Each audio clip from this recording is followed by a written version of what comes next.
Hello there, and welcome to 100 Misconceptions About Cats. Tonight, the goal is simple: to drift into a calm, drowsy space while wandering through all the little stories humans tell themselves about cats, and how different a real, living cat can be from those stories. Maybe your day has been loud, bright, and fast, full of screens, messages, and unfinished tasks. Somewhere in that day, perhaps there was a cat, a quiet shape on the back of a sofa, a pair of eyes in the half-light, the soft sound of paws moving across the floor. Or maybe the cat is only in your memory, or just in your imagination for now, a small presence that feels familiar even if you have never shared your home with one. Humans have been living next to cats for thousands of years, long enough to turn them into symbols, superstitions, and characters in stories. The independent wanderer, the cruel hunter, the aloof roommate, the mystical guardian who appears and disappears at will.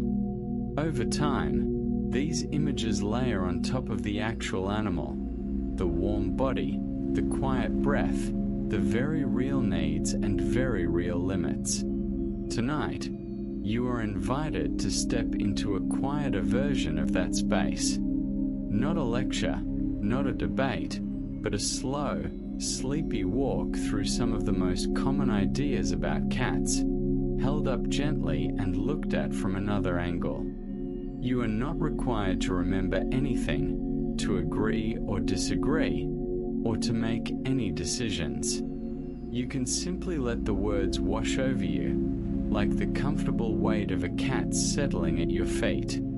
Imagine a small apartment after midnight.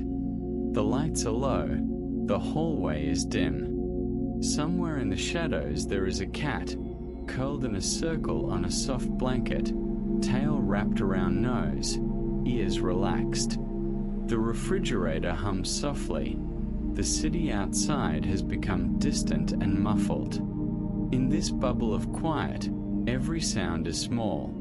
The faint creak of the floor, the gentle shift of fur against fabric, the almost inaudible sigh that animals sometimes make when they are deeply asleep and deeply safe. In this calm space, the big myths lose their sharp edges. The idea of the cold, distant cat, the idea of the invincible, self-sufficient cat, the idea of the cat as symbol instead of living body, all of these can be placed gently on a shelf for a while. You do not need to argue with them. You can just watch them from a distance, while you focus instead on the rhythm of breath, the feeling of weight, the quiet presence of a small creature simply existing, moment by unhurried moment. If your mind wants to wander, that is fine. It can wander around these images: a cat on a windowsill watching the rain, a cat stretched out in a patch of sun, a cat blinking slowly from a safe corner. Each image is soft around the edges, like a painting seen through sleepy eyes. Nothing is urgent here. Nothing is demanding an answer. For the next 17 chapters, you will move slowly through a whole collection of misconceptions, one gentle cluster at a time, always returning to the same quiet core: a real cat in a real room, doing nothing more dramatic than breathing, blinking, and existing. And you, somewhere nearby, breathing too, letting your own body gradually follow the same calm tempo. If you are ready, you can let your shoulders sink a little deeper, let your jaw loosen, let your eyes grow heavy. Somewhere, a cat has already decided that tonight is for sleeping. You are welcome to follow that example. Let's begin. There is a very persistent picture of the cat as a cold, indifferent roommate, a creature that uses the house, uses the food, uses the furniture, and offers nothing in return. In this picture, The cat is almost like a moving piece of furniture, sleek, pretty, but emotionally empty, gliding in and out of rooms without ever really belonging to any of them. Maybe you have heard sentences like these: "Cats don't really care about people. They only stay because of the food. They could leave any time and not look back." These phrases are said with a mix of resignation and admiration, as if the cat's supposed emotional distance makes it superior to all the messy, needy warmth of human attachment. The cat becomes a symbol of perfect independence, always half gone even when it is physically present. Now imagine this myth playing out in a quiet living room late in the evening. A person sits on a sofa, phone in hand, scrolling through an endless stream of images and words. Behind the sofa, very slowly, a small shape appears. Soft pause, careful steps. The cat hesitates, then jumps lightly onto the backrest, then down onto the cushion, then finally settles just within reach. Not pressed against the person, not clinging, just there. Close enough that a hand could easily move a few centimeters and meet warm fur. In the myth of the cold cat, this moment might be dismissed as coincidence. The cat just likes the soft cushion. It only came because the room is warm. But if you soften your focus a little and watch more closely, something gentle emerges. The way the cat chooses a specific spot, the way it adjusts its position when the person shifts, the way it sometimes looks up briefly, checking, before closing its eyes again. These are not the movements of an emotionless object. They are small negotiations of closeness and distance, comfort and safety. There is a different kind of warmth at work here. It is not loud, not dramatic. There are no big displays, no enthusiastic leaps, no grand declarations. Instead, there is a quiet preference. This room, not another. This sofa, not the empty chair. This person, not the quiet hallway. The cat does not write a poem about it, does not put it into words, but night after night, its paws choose the same direction. That choice, repeated calmly over time, says more than any myth about emotional emptiness. If you let your mind rest on that image, you may notice how subtle this kind of connection is. It does not push, it does not beg for attention, it does not insist. It simply exists as a steady pattern. The cat that appears in the doorway when you come home, the cat that moves to the other room when you change location, the cat that does not lie on every lap, but chooses one lap most evenings and quietly returns to it. This is not the loud warmth of a fire.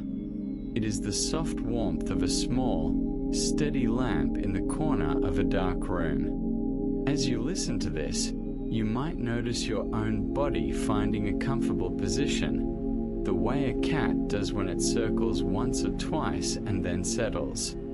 Your shoulders might drop a little. Your breathing might deepen. The myth of the cold cat can stay in the background like an old picture on a wall, while in the foreground, you hold a different image, a quiet presence that chooses proximity again and again, without fanfare. Imagine lying in bed, light off, the room lit only by a faint glow from a street. You feel the mattress shift, almost imperceptibly.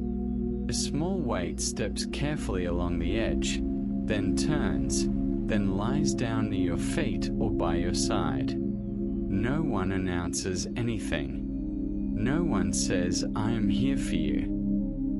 There is only the warmth against your legs, the rhythm of a small chest rising and falling, the occasional tiny twitch of a paw in sleep. In that moment, the distance between beings, human and cat, is measured not in words, but in shared stillness. Let that stillness hold you for a while. The myth of the cold cat belongs to a world that needs big labels and simple stories. Here, in this softer space, you are allowed a more nuanced picture, an animal that is quiet, selective, sometimes reserved, yet very much present. Not a statue, not a symbol, but a living creature resting nearby, neither clinging nor fleeing, simply existing in the same gentle pocket of night as you. If your eyes want to close now, you can let them. The cat in this chapter is already asleep, curled into a calm, compact shape of trust. You are allowed to join that quiet for as long as you need. There is another very old story about cats, and it goes like this. The cat is a creature that does not need anyone, that tolerates humans but does not depend on them, that could walk out the door tomorrow and survive perfectly well in the wild. Thank you very much. In this version of the story, the cat is a barely domesticated wild animal, a tiger in miniature, a hunter who permits itself to be fed but could easily return to the forest, the alley, the open night, and never look back. This image is seductive.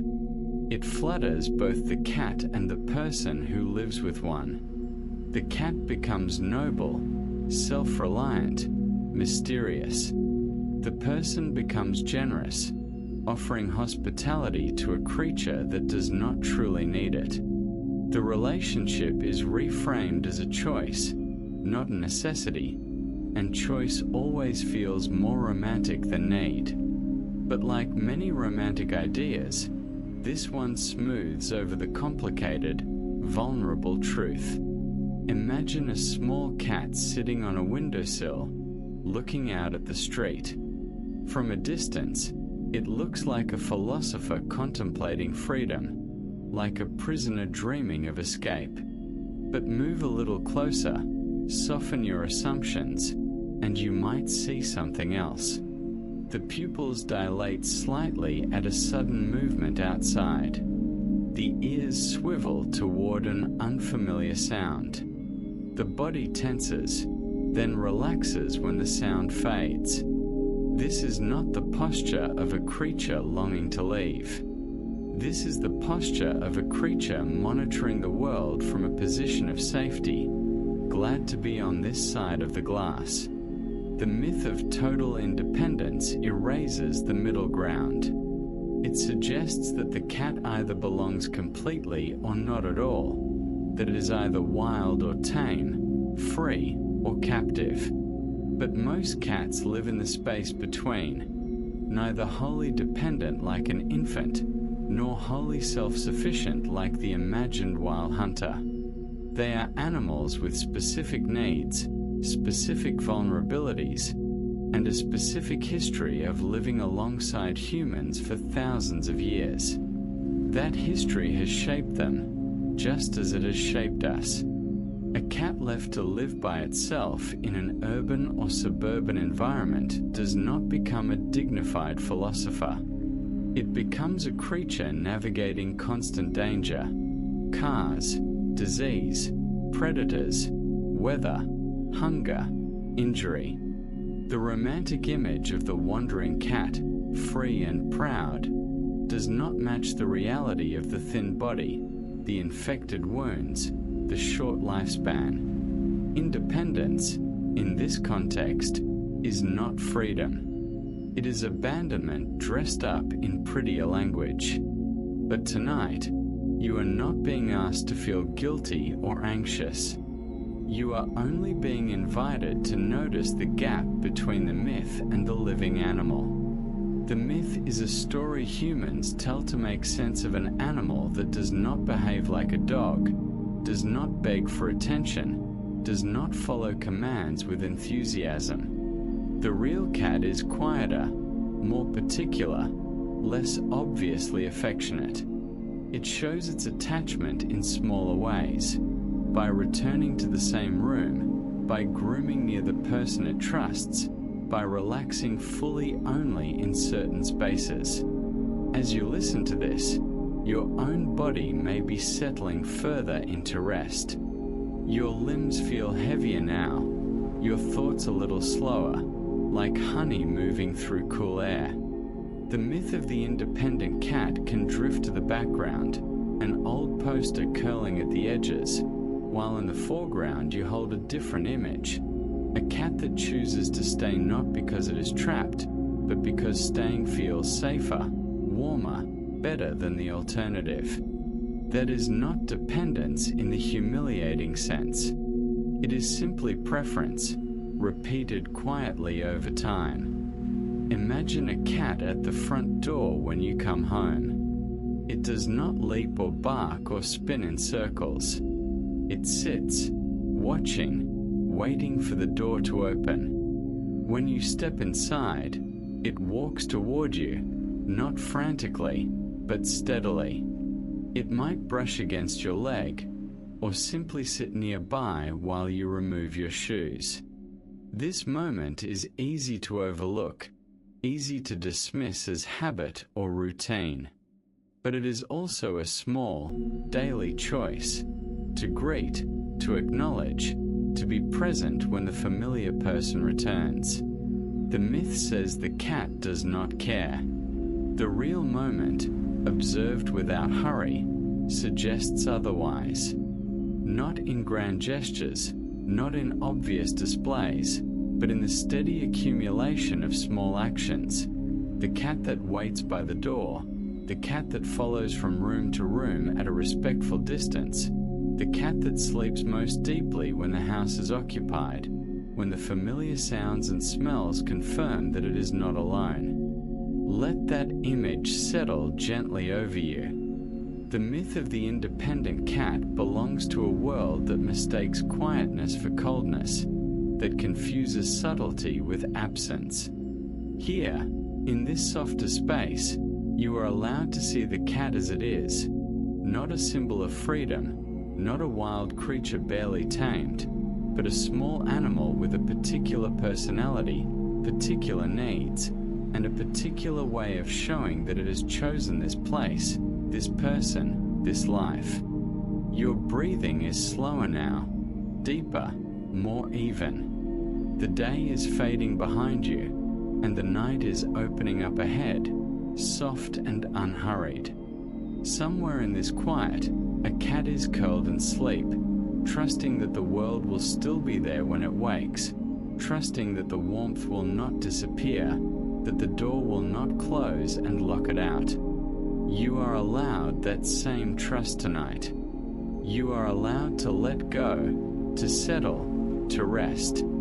If your eyes want to close, let them. The next chapter will be waiting when you need it, but for now, there is only this, the gentle weight of your own body, the quiet rhythm of your breath, and the sense of being held, softly, by the night. There is a very old saying, repeated so often it has become almost invisible: cats have 9 lives. It is said with a smile, with affection, sometimes with relief after a close call. The cat falls from a height, squeezes through a dangerous gap, eats something it should not have, and survives. Well, people say, shaking their heads, that's 1 life down, 8 to go. The phrase is playful, comforting, a way of wrapping fear in humor. But underneath the joke is a dangerous assumption that the cat is somehow less fragile than it really is. The myth of 9 lives makes the cat into a creature of magic, immune to the ordinary rules of injury and mortality. It suggests that risks are less risky for cats, that falls are less serious, that dangers can be brushed off. And because the myth is so familiar, so woven into the language, it shapes behavior. People leave windows open on high floors, let cats wander into unsafe spaces, delay medical care because cats always bounce back. the myth becomes permission to be less careful. Imagine a cat on a high balcony, balanced on the narrow railing, perfectly still. From below, it looks fearless, graceful, completely in control. The myth whispers, "Don't worry, it's a cat. It knows what it's doing. Even if it falls, it will land on its feet." And maybe it will. Maybe this time, the cat will twist in midair, absorb the impact, and walk away.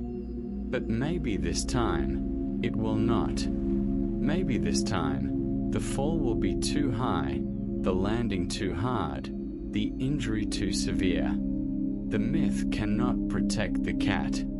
The myth only comforts the person watching. Cats are resilient in some ways. Their bodies are flexible, their reflexes quick, their ability to heal from certain injuries impressive.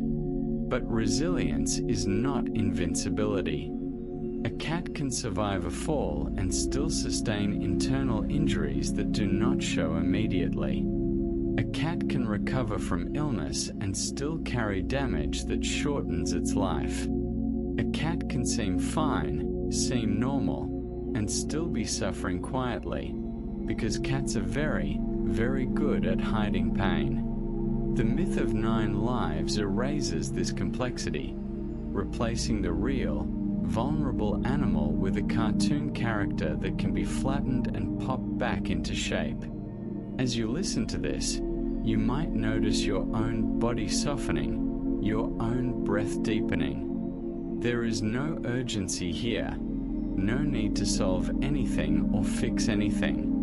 You are simply invited to notice the gap between the myth and the truth, to hold that gap gently, without judgment. The myth is not evil. It is just a story, passed down, repeated, believed because it makes the world feel a little safer, a little more predictable.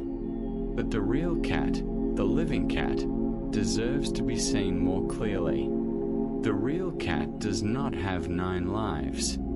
It has 1 life, singular and unrepeatable, measured in heartbeats and breaths and quiet moments of comfort or fear. That 1 life can be long or short, easy or difficult, depending on hundreds of small decisions made by the people around it. Whether the window is secured, whether the toxic plant is removed, whether the subtle signs of illness are noticed early, not dismissed as just cat behavior. These small decisions add up, shaping the single, fragile life that the myth pretends is multiplied by 9. Imagine a cat curled in a safe spot, far from balconies and open windows, far from traffic and predators and all the dangers that the myth makes light of. The cat is warm, fed, relaxed. Its breathing is slow and even. There are no sharp edges here, no risks, no tests of how many lives it has left. There is only the quiet fact of existence, this body, this moment, this steady rise and fall of the chest. The cat does not know it is supposed to have 9 lives. It only knows this one, and it rests in it fully, without question. You can rest in the same way tonight. You do not need to be invincible, do not need to bounce back from everything, do not need to prove how resilient you are. You are allowed to be singular, allowed to be fragile, allowed to need safety and care. The myth of 9 lives belongs to a world that values toughness over tenderness. Here, in this softer space, you are allowed to value the 1 life you have, to protect it, to let it rest. Your eyes are growing heavier now. The room around you is dim and quiet. Somewhere, a cat is sleeping deeply, trusting that it does not need to be magic, does not need to survive impossible falls, does not need to be anything other than what it is. a small, warm, living being held safely by the night. You are allowed that same trust. You are allowed to let go. If sleep is coming, you can welcome it. The next chapter will wait. For now, there is only this: the gentle weight of your body, the slow rhythm of your breath, and the quiet knowledge that one life, lived carefully and kindly, is enough. Closely related to the myth of 9 lives is another persistent idea, that cats always land on their feet, and that this ability makes falls harmless. It is true that cats have a remarkable righting reflex, a built-in mechanism that allows them to twist their bodies in midair and orient themselves feet first during a fall. This reflex is real, observable, fascinating. But somewhere along the way, the observation became exaggerated into a promise of safety, and that promise has led to unnecessary suffering. The myth works like this: because cats can land on their feet, falls are not dangerous for them. Windows can be left open, balconies unsecured, high places treated as playgrounds.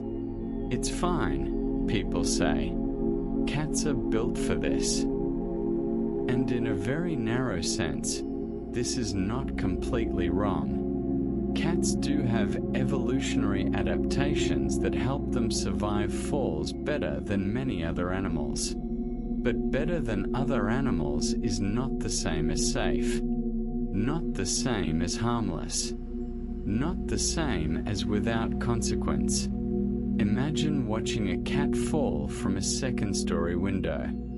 In the brief, terrible seconds of the fall, the cat does indeed rotate, does bring its feet underneath, does land in a classic 4-pawed crouch. From a distance, it might even look graceful. But graceful does not mean uninjured. The cat may walk away from the landing, may even groom itself calmly, giving no outward sign of distress. But inside, bones may be fractured, organs bruised, pain quietly beginning its slow work. Cats are masters of concealment, especially when it comes to pain. To appear weak is to invite danger, and so the injured cat often behaves as though nothing is wrong. There is a cruel irony in the righting reflex. It works best at certain heights. Too low, and the cat does not have time to rotate. Too high, and the impact is simply too great, no matter the landing position. There is a range, a middle distance, where the reflex functions but the fall is still devastating. Veterinarians have a term for this: high-rise syndrome, the pattern of injuries seen in cats who fall from apartment buildings. Broken jaws, shattered legs, ruptured bladders, internal bleeding. These injuries are common, predictable, preventable, and yet the myth persists, whispering that cats are built to fly. As you listen to this, your body may be growing heavier, sinking deeper into rest. There is no need to hold tension, no need to brace against anything. You are safe here, held by the surface beneath you, protected from falls. The cat in this chapter, the real cat, is also safe tonight, curled in a low, enclosed space, far from open windows and dangerous heights. It does not need to prove its reflexes. It only needs to sleep. The myth of the harmless fall is seductive because it removes responsibility. If the cat is built to survive falls, then leaving the window open is not negligence. It is trust in the cat's natural abilities. But this logic reverses the truth. The cat's righting reflex is not an invitation to create danger. It is a last resort survival mechanism, something that evolved to help cats escape predators in trees. not to compensate for human carelessness in modern apartment buildings.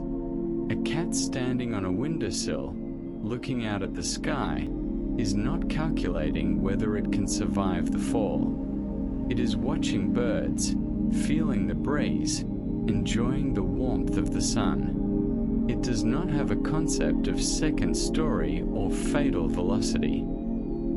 It only knows that something interesting is moving out there, something that triggers the ancient hunting instinct, and in a moment of focus or excitement or simple miscalculation, it can step forward, lean too far, and drop into empty space. The righting reflex will kick in, yes, but it is not a shield.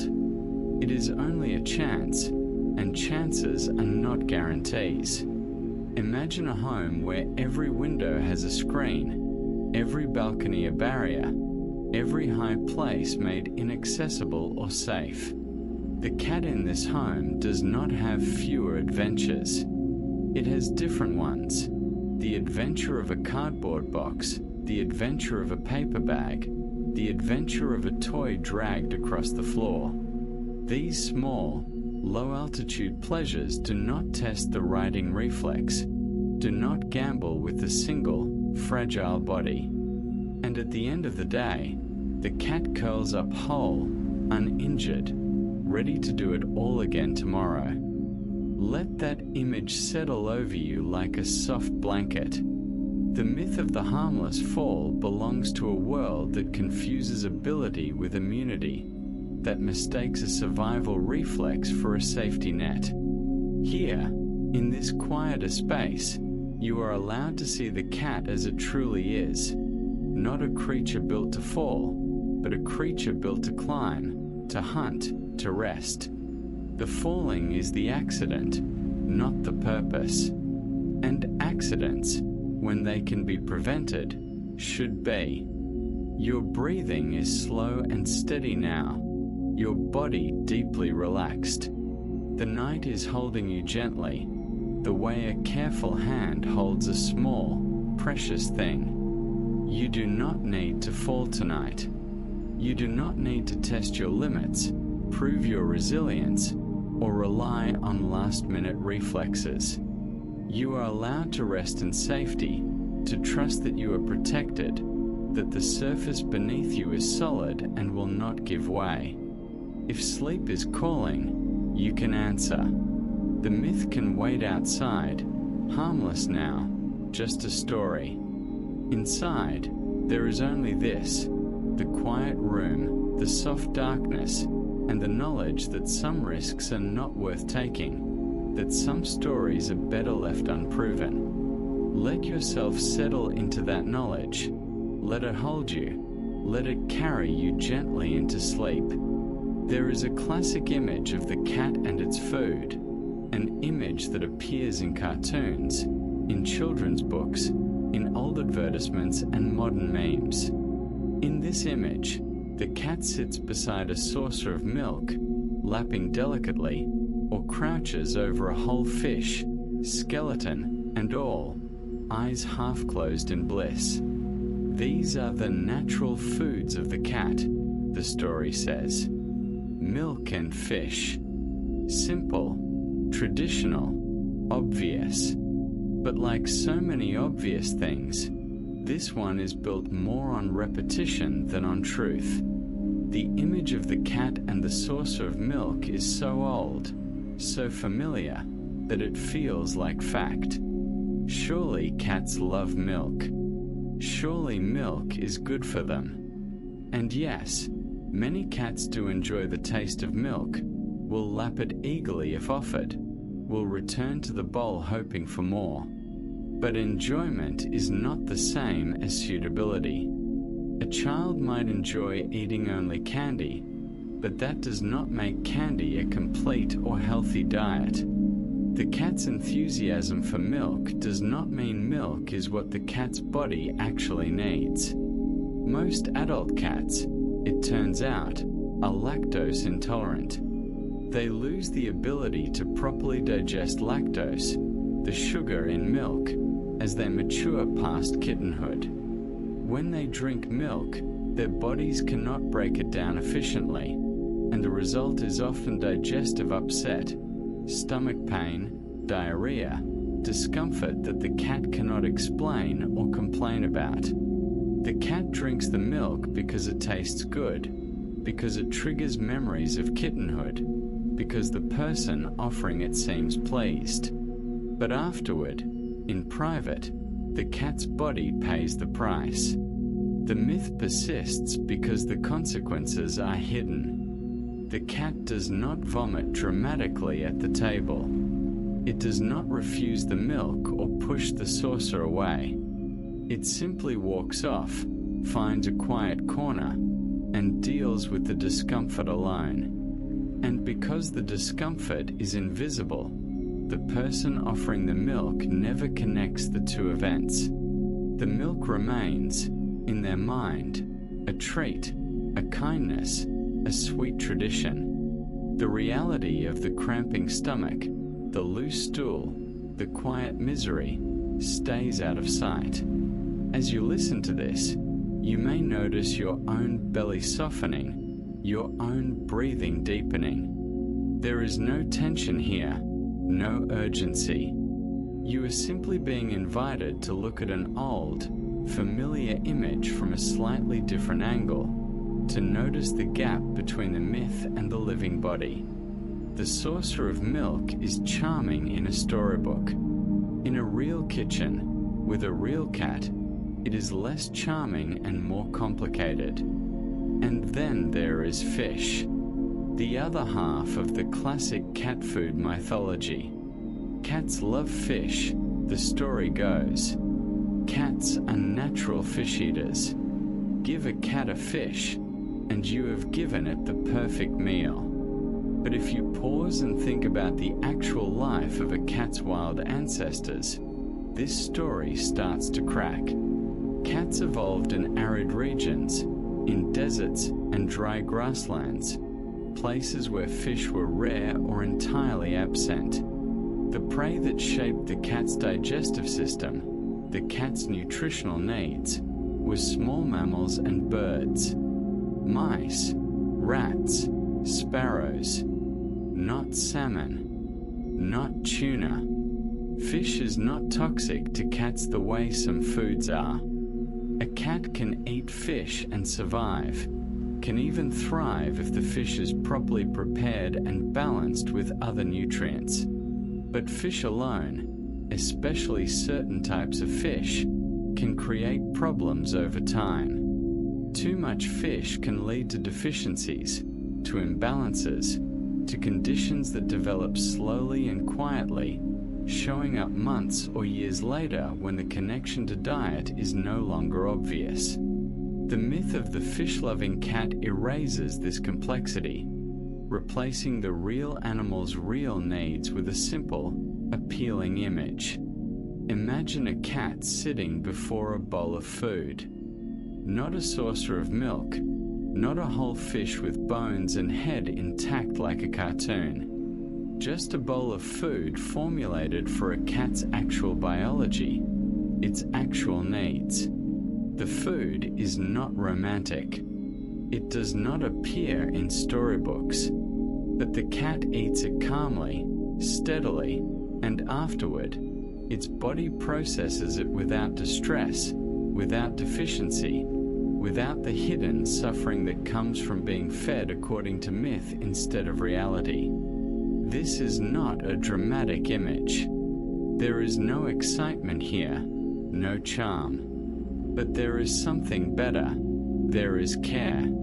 Care that prioritizes the cat's invisible, internal experience over the visible, external image. Care that asks not what does the storybook cat eat, but what does this living body need? The answers to those two questions are often very different. Let that quiet care settle over you like a soft blanket. The myth of milk and fish belongs to a world of illustrations and nostalgia, a world where cats are symbols instead of bodies. Here, in this softer, more honest space, You are allowed to see the cat as it is, a small carnivore with specific nutritional requirements, specific vulnerabilities, a digestive system shaped by millions of years of evolution that did not include dairy farms or fishing boats. Your body is growing heavier now, your thoughts slower and softer. The day is fading, and the night is opening up, gentle and unrehearsing. Somewhere, a cat has finished its meal, has groomed its whiskers clean, and is now settling into a comfortable curve of sleep. Its belly is full but not upset, its body nourished without distress. It does not dream of milk or fish. It simply dreams, if it dreams at all, of warmth and safety and the next quiet meal. You are allowed that same simplicity tonight. You do not need to perform, do not need to match anyone's expectations or fit into anyone's storybook version of who you should be. You are allowed to need what you actually need, to rest in the way your body actually rests. The myths can wait outside. Inside, there is only this, the quiet truth of your breath, your weight, your existence. Let it be enough. If sleep is near, you can welcome it. The next chapter will be there when you need it, but for now, let yourself sink a little deeper. Let the night hold you a little more fully. Let the old stories fade into the background while the real, quiet present remains. There is a comforting belief that animals, especially cats, possess an instinctive wisdom that humans have lost. The cat knows what is safe and what is dangerous, what is healthy and what is toxic, what it needs and what it should avoid. This belief suggests that if you simply trust the cat's choices, everything will be fine. The cat will not eat poisonous plants. The cat will not jump from dangerous heights. The cat will regulate its own diet, its own boundaries, its own safety. The cat, in this version of the story, is a small, self-correcting system, and the best thing a human can do is step back and let instinct take over. This myth is appealing because it removes uncertainty. If the cat knows best, then difficult decisions become easy. You do not need to research, do not need to worry, do not need to second guess. You simply observe what the cat chooses and assume that the choice is correct. The cat eats a certain plant, then the plant must be safe. The cat ignores the food you offer, then the food must be wrong. The cat leaps toward an open window, then the cat must know it can survive the fall. The myth turns every behavior into evidence of hidden wisdom. But instinct is not the same as knowledge. Instinct is a set of evolved responses, shaped over thousands of generations to help an animal survive in a specific environment. Those responses are often helpful, sometimes life-saving, but they are not infallible, and they are not universally applicable. A cat's instincts were shaped in a world without houseplants bred for beauty rather than safety, without windows on the 10th floor, without antifreeze spilled in the driveway. The modern domestic environment is full of dangers that the cat's instincts were never designed to recognize. Imagine a cat walking through a home, sniffing at various objects, investigating corners and surfaces with calm curiosity. It pauses at a potted plant, a decorative lily placed on a low shelf. The cat sniffs the leaves, perhaps nibbles at one, testing the texture. To the watching human, this might look like instinctive wisdom. The cat is exploring, learning, making decisions based on ancient knowledge. But the lily is toxic. Even a small amount can cause severe kidney damage. The cat does not know this. The cat's instincts say green, leafy, worth investigating. The instincts do not say danger, poison, death. The cat is simply being a cat, and that is not enough to keep it safe. As you listen to this, you may feel your own body relaxing further, your own mind growing quieter. There is no blame here, no anger. The cat is not foolish for failing to recognize a modern danger. The cat is simply a creature shaped by one world and living in another. The gap between those two worlds is where the danger lives, and it is the human's responsibility to close that gap, to remove the toxins, to secure the windows, to create an environment where the cat's instincts are enough. The myth of infallible instinct also appears in feeding. Let the cat decide what to eat, the myth suggests. The cat will choose what it needs. And yes, cats do have preferences, do sometimes seek out certain textures or flavors, do seem to know when they are hungry and when they are full. But preference is not the same as nutritional wisdom. A cat may prefer the taste of food that is unbalanced, may overeat or undereat depending on stress, boredom, or illness. A cat may crave things that harm it, may ignore things that help it. Instinct is a guide, not a guarantee.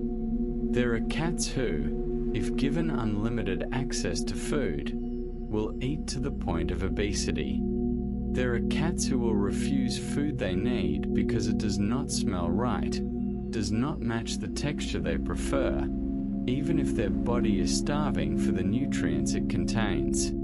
There are cats who will obsessively lick plastic, eat rubber bands, chew on electrical cords, not because instinct tells them these things are good, but because instinct is misfiring, confused by objects that did not exist in the environment that shaped it.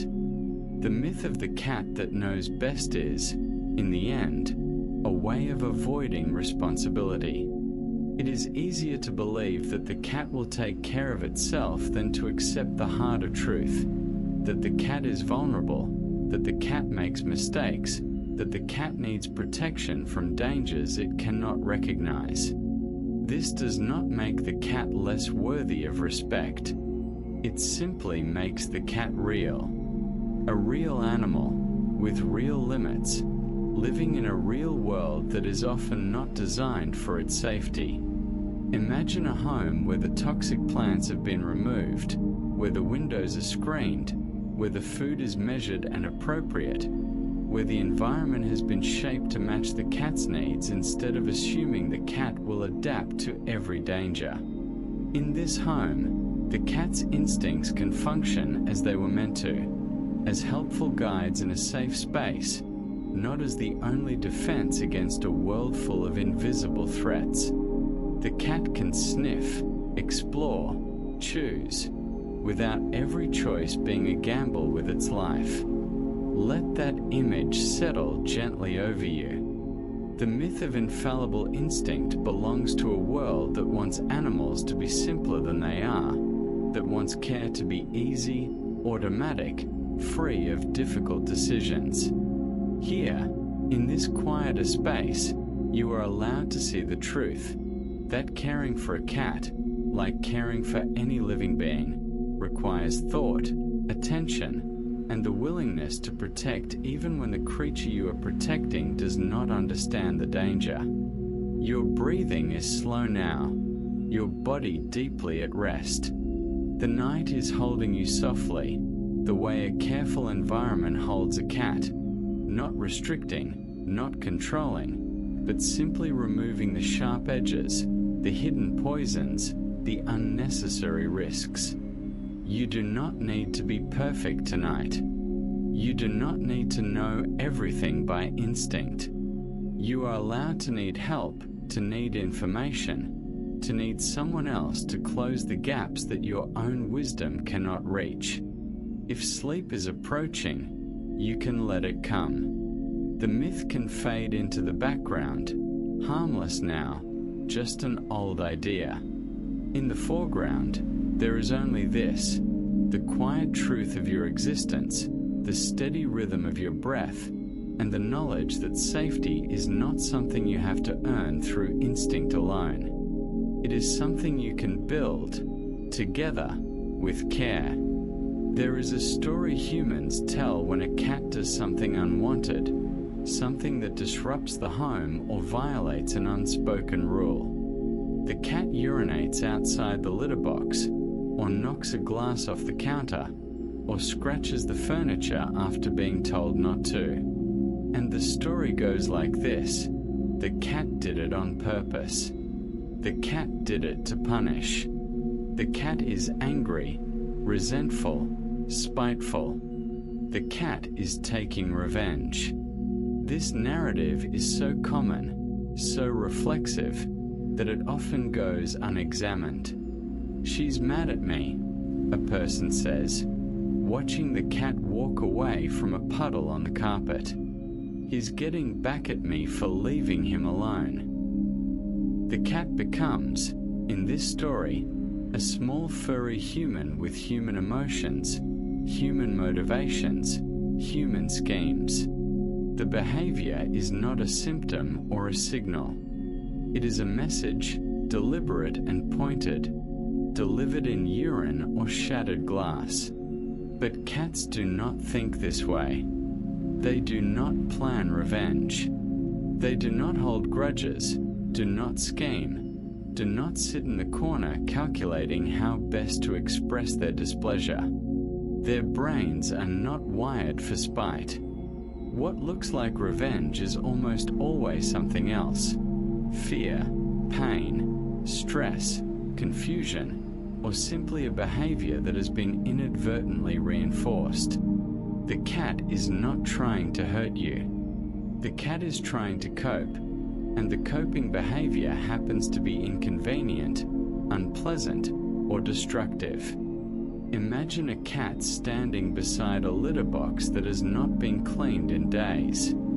The box is full, the smell is strong, the surface is no longer clean sand but a mixture of waste and clumping litter. The cat steps toward the box, sniffs, hesitates. Every instinct says, "Do not step in filth. Do not cover yourself in the scent of waste. Find a cleaner place." The cat turns away, finds a corner, a bathtub, a pile of laundry, and urinates there. Not out of spite, out of a desperate need to avoid something that feels wrong, unsafe, disgusting. The human, returning home, sees the puddle and feels betrayed. The cat is punishing me, they think. But the cat is not punishing anyone. The cat is simply solving a problem the only way it knows how. The problem is not my human upset me.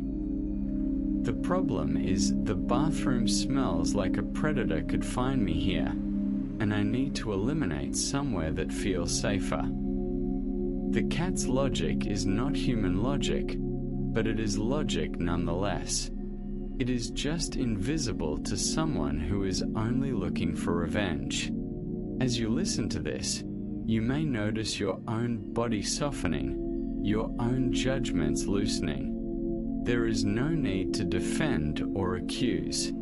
You are simply being invited to see the behavior from a different angle, to consider that what looks like malice might be fear, that what looks like spite might be pain. A cat with a urinary infection does not know it has an infection. It only knows that urination has become associated with discomfort, and so it tries different locations, different positions, hoping to find one that does not hurt. This is not revenge. This is desperation. The myth of the vengeful cat also appears when objects are knocked off tables, when curtains are shredded, when plants are dug up. The cat is doing this to get attention, people say. The cat is bored and wants to annoy me. And sometimes, yes, the behavior does result in attention, and if that attention is the only interaction the cat receives, the behavior may be repeated. But this is not spite. It is simply cause and effect, learned through repetition. The cat does not think, I will destroy this object to make my human angry. The cat thinks, if it thinks in words at all, when I do this, something happens. The human appears, makes noise, sometimes picks me up. This is more interesting than sitting alone in silence. The solution is not punishment. Punishment teaches fear, not understanding. The solution is to look at the behavior and ask, what need is not being met? What is the cat trying to communicate? Is the litter box clean? Is there pain? Is there enough stimulation, enough play, enough safe outlets for energy?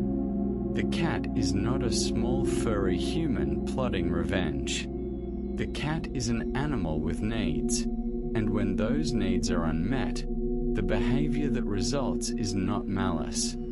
It is simply the visible symptom of an invisible problem. Imagine a home where the litter box is cleaned daily, where the cat has toys and climbing spaces and regular interaction, where medical issues are addressed early, before they become crises. In this home, the vengeful behaviors fade, not because the cat has been punished into submission, but because the underlying causes have been addressed.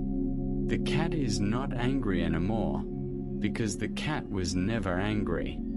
The cat was uncomfortable, and now the discomfort has been eased. Let that image settle over you like a soft blanket. The myth of the vengeful cat belongs to a world that projects human emotions onto non-human minds, that mistakes behavior for betrayal. Here, in this quieter space, you are allowed to see the cat as it truly is, not a small god capable of spite, but a small animal capable of stress, fear, and the simple desire for comfort and safety. When that comfort is provided, the revenge disappears, because it was never revenge at all. Your body is deeply relaxed now, your thoughts drifting like clouds across a dark sky. The night is holding you gently, without judgment, without expectation. You do not need to punish yourself for behaviors that are simply symptoms, simply signals that something needs attention. You are allowed to be seen clearly, to have your needs met without being accused of malice. The myths can wait outside. Inside, there is only this, the quiet rhythm of your breath, the soft weight of your body, and the knowledge that you are allowed to rest. If sleep is calling, you can answer. The next chapter will be there when you need it, but for now, let the night carry you, let the softness hold you, let the old stories of spite and revenge fade into nothing, leaving only the truth. You are here, you are safe, and you are allowed to simply be. There is a powerful, romantic image of the domestic cat as a tiny tiger, a miniature lion, a scaled-down leopard lounging on the sofa. This metaphor appears everywhere, in nature documentaries that cut between a house cat stalking a toy and a cheetah chasing prey, in posters that show a tabby casting the shadow of a panther, in advertisements that promise to feed the wild hunter in your home. The metaphor is flattering. It makes the small, soft animal seem fierce, dignified, connected to something ancient and untamed. And there is truth in the metaphor, of course. Cats are felids, members of the same family as lions, tigers, leopards, and lynxes. They share ancestors, share certain behaviors, share the basic architecture of muscle and claw and fang. A house cat stalking a feather toy does move with some of the same fluid grace as a wild cat stalking prey. The crouch, the slow approach, the sudden pounce, these are echoes of a shared evolutionary history, and they are beautiful to watch. But the metaphor, repeated too often and believed too literally, begins to distort. It suggests that the house cat is simply a tiger that happens to be small, that its needs, its psychology, its vulnerabilities are the same as a wild predator's, just adjusted for scale. And this is where the myth becomes dangerous, because the domestic cat is not a miniature tiger. It is a domestic cat. The two are related, yes, but they are not interchangeable. And treating a house cat as though it were a wild animal leads to misunderstanding, neglect, and harm. Imagine a person who has taken the miniature tiger metaphor to heart. They believe that the cat should be independent, solitary, capable of fending for itself. They believe that the cat does not need companionship, does not need routine veterinary care, does not need protection from outdoor dangers. It's a wild animal, they say. It knows how to survive. And so they open the door and let the cat roam, expecting it to thrive the way a tiger might in the jungle, the way a lion might on the savannah. But the domestic cat is not equipped for that life. It has been shaped by thousands of years of living alongside humans in human-created environments. Its body is smaller, its defenses weaker, its lifespan dramatically shortened by the dangers of the modern world. Cars, diseases, predators, poisons. The wild cat hunts in a landscape that has co-evolved with it, where prey and predator exist in a kind of balance. The domestic cat released into a suburban neighborhood is not in a balanced ecosystem. It is in a world of concrete, traffic, and dangers it has no evolutionary context for understanding. As you listen to this, you might feel your own body sinking deeper into rest, your thoughts growing softer and slower. There is no urgency here, no need to argue or defend. You are simply being invited to notice the gap between the metaphor and the living animal, to see how a flattering image can sometimes obscure a vulnerable truth. The domestic cat is not diminished by being domestic. It is simply different, with different needs, different capacities, different vulnerabilities. The miniature tiger metaphor also affects how people interpret behavior. A cat that hides when strangers arrive is not showing wild independence. It is showing fear or stress. A cat that hunts obsessively, bringing home prey night after night, is not expressing its inner predator in a healthy way. It may be anxious, overstimulated, or responding to an environment that offers too much opportunity and too little structure. The wild metaphor erases these subtleties, replacing complex behavior with a simple, romantic script. The cat is doing what tigers do, and therefore it must be fine. But tigers in the wild do not live in houses with linoleum floors and food that appears in bowls twice a day. Tigers do not navigate narrow hallways, sleep on human beds, or tolerate being picked up and carried. The domestic cat has adapted to these things, has learned to live in close proximity to humans in ways that wild felids never could. This adaptability is not weakness. It is a different kind of strength, a different evolutionary path. The domestic cat is not a failed tiger. It is a successful domestic cat. There is also a gentler side to this myth. a side that does not lead to outdoor dangers but to misunderstanding of needs. The person who believes their cat is a wild hunter may offer only meat, refusing to acknowledge that domestic cats have specific nutritional requirements that raw prey alone may not meet. They may refuse to provide litter boxes, assuming the cat will naturally seek outdoor soil. They may avoid play, assuming the cat will entertain itself through hunting as tigers do. The metaphor becomes an excuse to provide less care, less thought, less adaptation to the actual animal in front of them. Imagine a home where the cat is seen clearly, not as a tiger, not as a cartoon, but as a domestic animal with a particular history, particular needs, and a particular relationship to humans.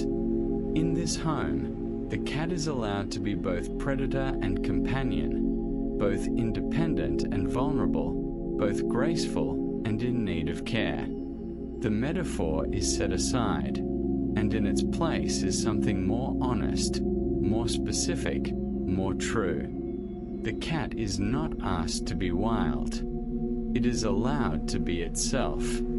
Let that clarity settle over you like a soft blanket. The miniature tiger metaphor belongs to a world that values wildness over domesticity, that sees dependence as weakness and care as compromise. Here, in this quieter space, you are allowed to value the relationship, the adaptation, the thousands of years of coevolution that have made it possible for a small carnivore and a large primate to live together, to comfort each other, to share space and warmth and quiet moments of rest.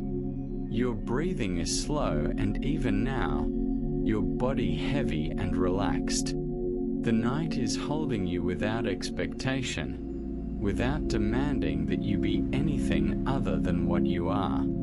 You do not need to be a tiger tonight. You do not need to prove your wildness, your independence, your ability to survive alone. You are allowed to need shelter, to need care, to need the presence of others. You are allowed to be domestic in the best sense of that word. At home, safe, held. If sleep is near, you can welcome it. The metaphors can fade into the background, harmless now, just images on posters and screens. In the foreground, there is only this: the quiet truth of your body, the steady rhythm of your breath, and the knowledge that you are allowed to rest in the space you have made, the life you have built, without needing to be anything wilder, fiercer, or more alone than you already are. The next chapter will wait. For now, let yourself settle. Let the night hold you. Let the small, soft truth replace the large, dramatic metaphor. You are enough, exactly as you are. Cats communicate constantly, but not in words. They speak in postures, in the angle of an ear, in the slow blink of an eye, in the height and movement of a tail. This language is subtle, fluid, and easy to misread, especially for people who have learned to rely on vocal communication, on explicit statements, on words that carry clear, unambiguous meaning. The gap between human language and feline body language is where many misconceptions take root.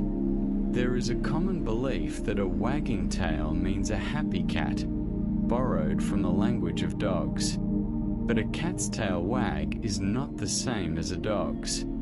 A slow, gentle sway might indicate focus or mild curiosity, but a rapid, thrashing tail is a warning. It signals irritation, overstimulation, or the edge of aggression.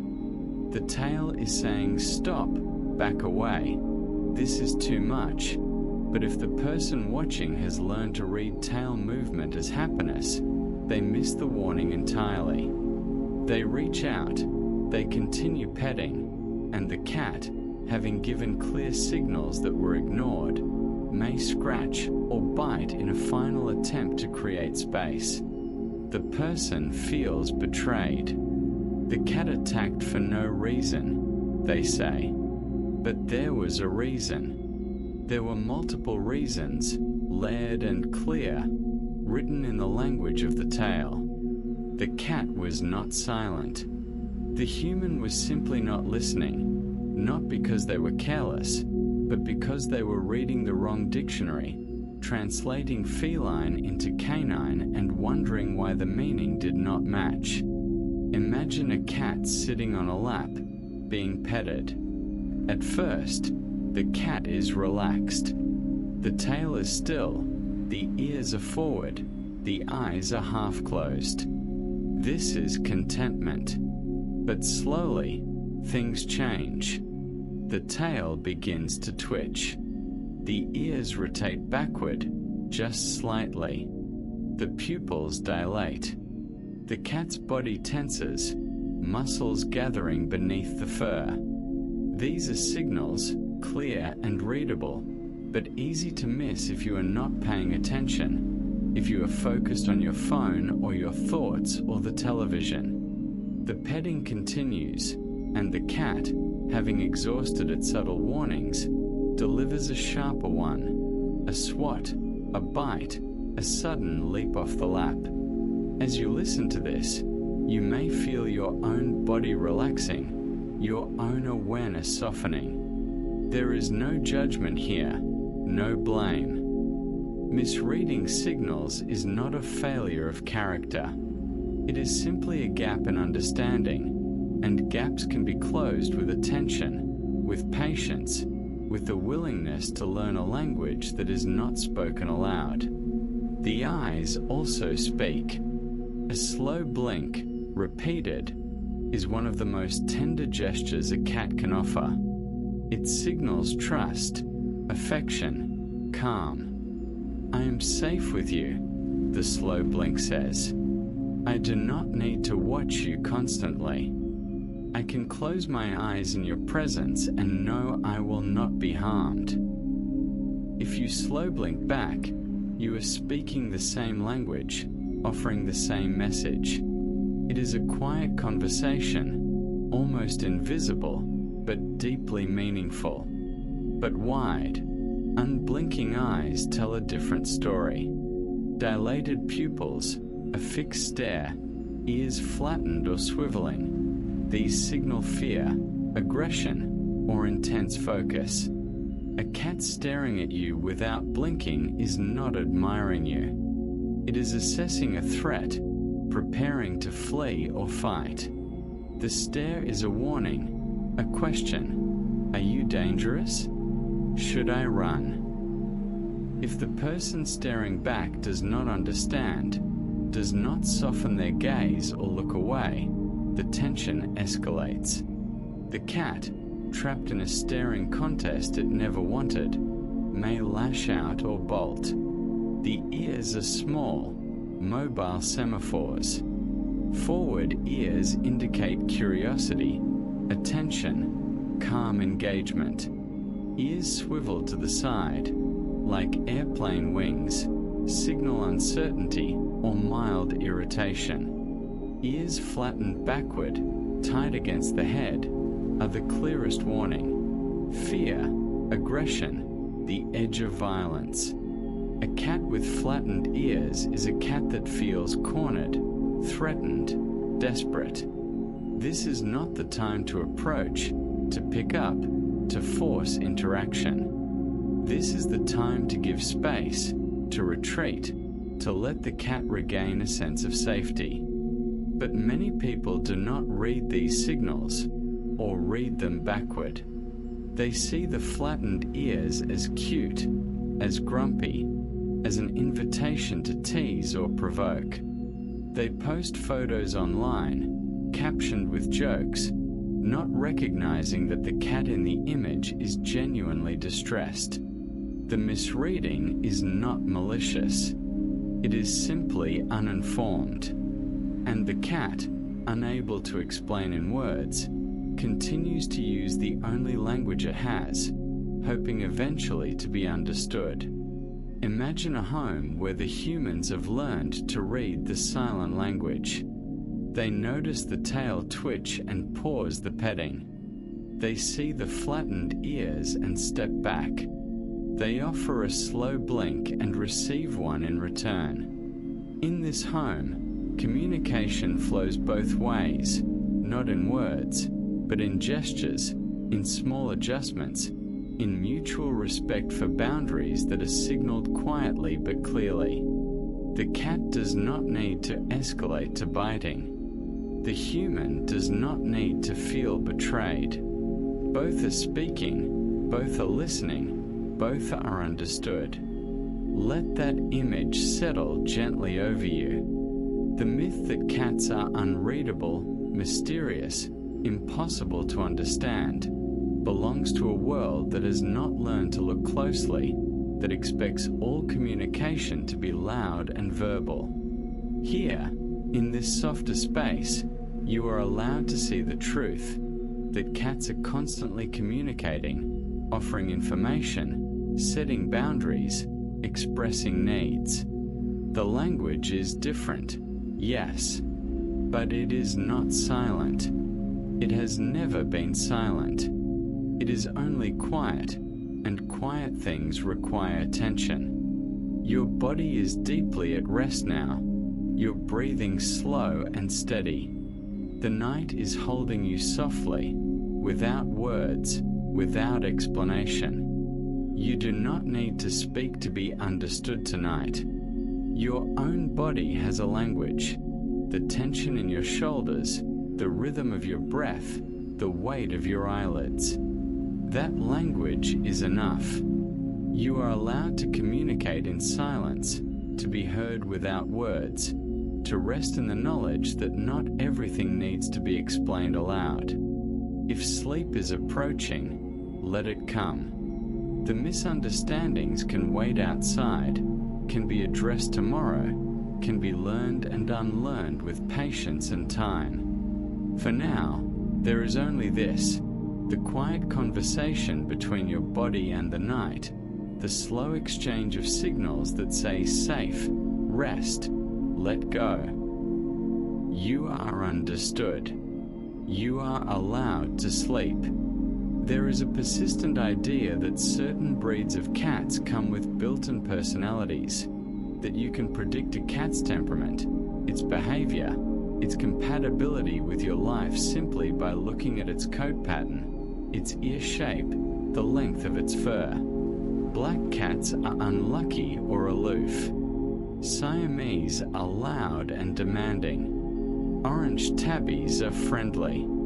Calicos are temperamental. The list goes on. Each breed or color assigned a character sketch, a set of expectations, a shorthand that replaces the need to actually meet the individual animal. These myths are comforting because they simplify choice. If you want a friendly cat, choose an orange tabby. If you want an elegant, independent cat, choose a Russian blue. If you want to avoid bad luck, avoid black cats. The mythology turns adoption into shopping, the living animal into a product with predictable features. But cats are not products. They are individuals, shaped by genetics, yes, but also by early experience, by socialization, by environment, by factors that have nothing to do with the color of their fur. The myth of the evil breed often targets black cats, creatures that have carried the weight of superstition for centuries. In some cultures, black cats are seen as omens of misfortune, as witches' familiars, as creatures to be feared or avoided. In shelters, black cats are adopted more slowly, overlooked in favor of animals with more colorful coats. Some are euthanized simply because no one chose them, because the old myths still whisper in the backs of minds, suggesting that a black cat is somehow different, somehow less safe, less trustworthy, less worthy of a home. But a black cat is simply a cat with black fur. The color is determined by genetics, by the presence of eumelanin, by the same biological processes that create brown eyes or curly hair in humans. There is no mystical connection between fur color and personality, no curse woven into melanin. A black cat can be shy or bold, playful or calm, affectionate or independent, just like any other cat. The mythology is not about the cat. It is about human fear projected onto an innocent animal. As you listen to this, you might feel your own body softening, your own judgments loosening. There is no need to defend the myths or attack them. You are simply being invited to notice how easily categories replace individuals, how a label can obscure the living being underneath. The black cat does not know it is supposed to be unlucky. It only knows whether it is warm, fed, safe. The label is invisible to the cat. It is only real to the humans who create and perpetuate it. The myth of the perfect breed works differently but causes similar harm. It suggests that if you choose the right breed, you will avoid all problems, all challenges, all the messy unpredictability of living with an animal. Ragdolls are docile, the myth says. Bengals are energetic. Persians are calm. And while there may be broad tendencies within breeds, shaped by selective breeding over generations, these tendencies are not guarantees. Individual variation is enormous. A ragdoll can be anxious. A Bengal can be lazy. A Persian can be hyperactive. The cat you bring home is not a breed description. It is a unique being, and it will surprise you. The danger of the perfect breed myth is that it sets up expectations that the real cat cannot meet. The person who adopts a ragdoll expecting a living stuffed animal, completely passive and endlessly tolerant, may be shocked when the cat expresses boundaries, dislikes being held, or becomes stressed in a chaotic household. The disappointment is not the cat's fault. The cat is simply being itself. But the myth promised something different, and the gap between promise and reality can lead to frustration, resentment, even rehoming or abandonment. Imagine a shelter where every cat is seen as an individual, where the staff take time to learn each animal's personality, preferences, quirks. A black cat here is not unlucky. It is Maya, who loves to be brushed and chirps when she is happy. A tabby is not friendly by default. He is Oliver, who is shy with strangers but bonds deeply with patient people. The labels fall away, and what remains is the specific, unrepeatable being, waiting to be known. Let that image settle over you like a soft blanket. The myth of breed-based personality belongs to a world that wants animals to be predictable, categorizable, easy to understand at a glance. Here, in this quieter space, you are allowed to see the truth, that every cat is an individual, that generalizations are sometimes useful but never complete, and that the best way to know a cat is not to read its breed description, but to watch it, listen to it, spend time with it, and let it reveal itself slowly in its own time. Your breathing is slow and deep now, your body heavy and relaxed. The night is holding you without labels, without categories, without demanding that you fit into anyone's expectations of who you should be. You are not a type. You are not a set of predictable features. You are an individual, complex and irreplaceable, and you are allowed to be seen that way. The myths can wait outside. Inside, there is only this: the quiet truth of your existence, the steady rhythm of your breath, and the knowledge that you are enough, exactly as you are. If sleep is calling, you can answer. The next chapter will be there when you need it, but for now, let yourself rest in the freedom of being unknown, uncategorized, simply present. Let the night hold you gently, without judgment, without expectation. You are allowed to sleep.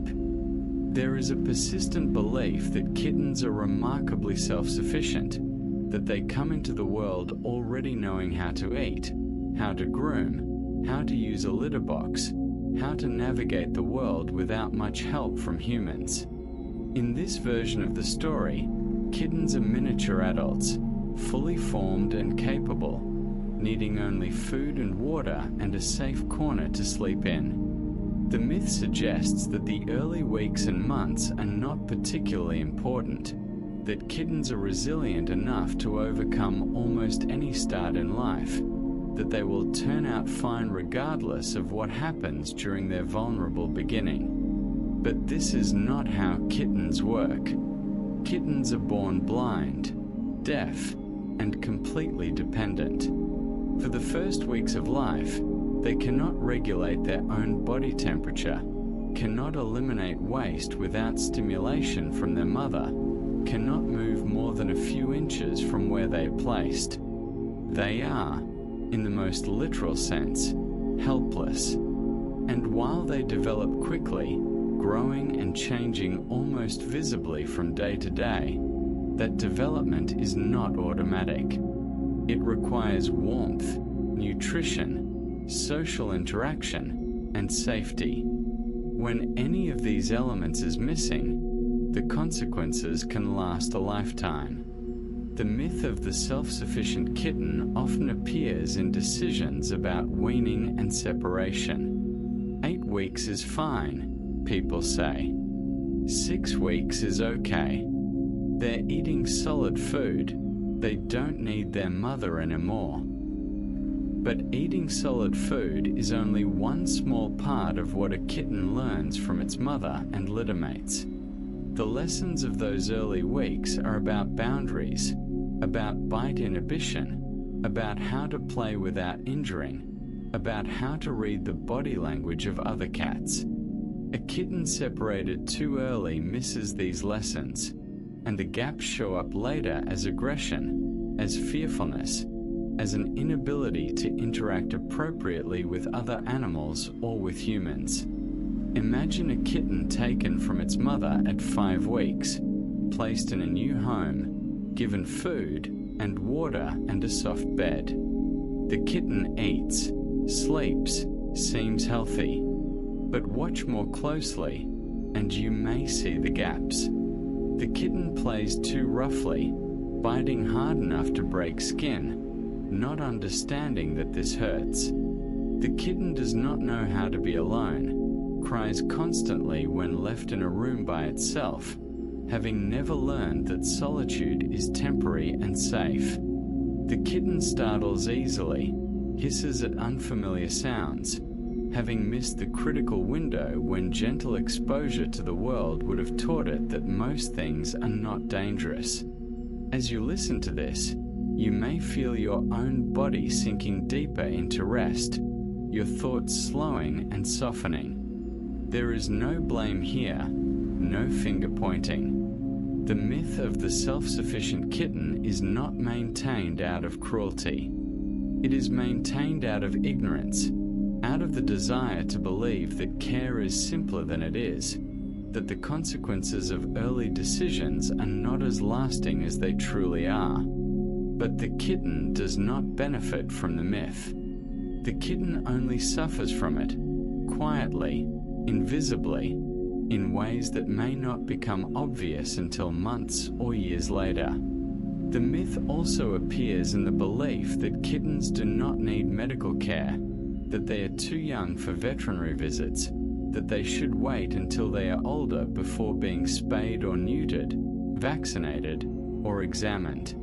But kittens are vulnerable to illness, to parasites, to congenital conditions that benefit from early detection. A kitten with an untreated upper respiratory infection may develop chronic issues that affect its breathing for life.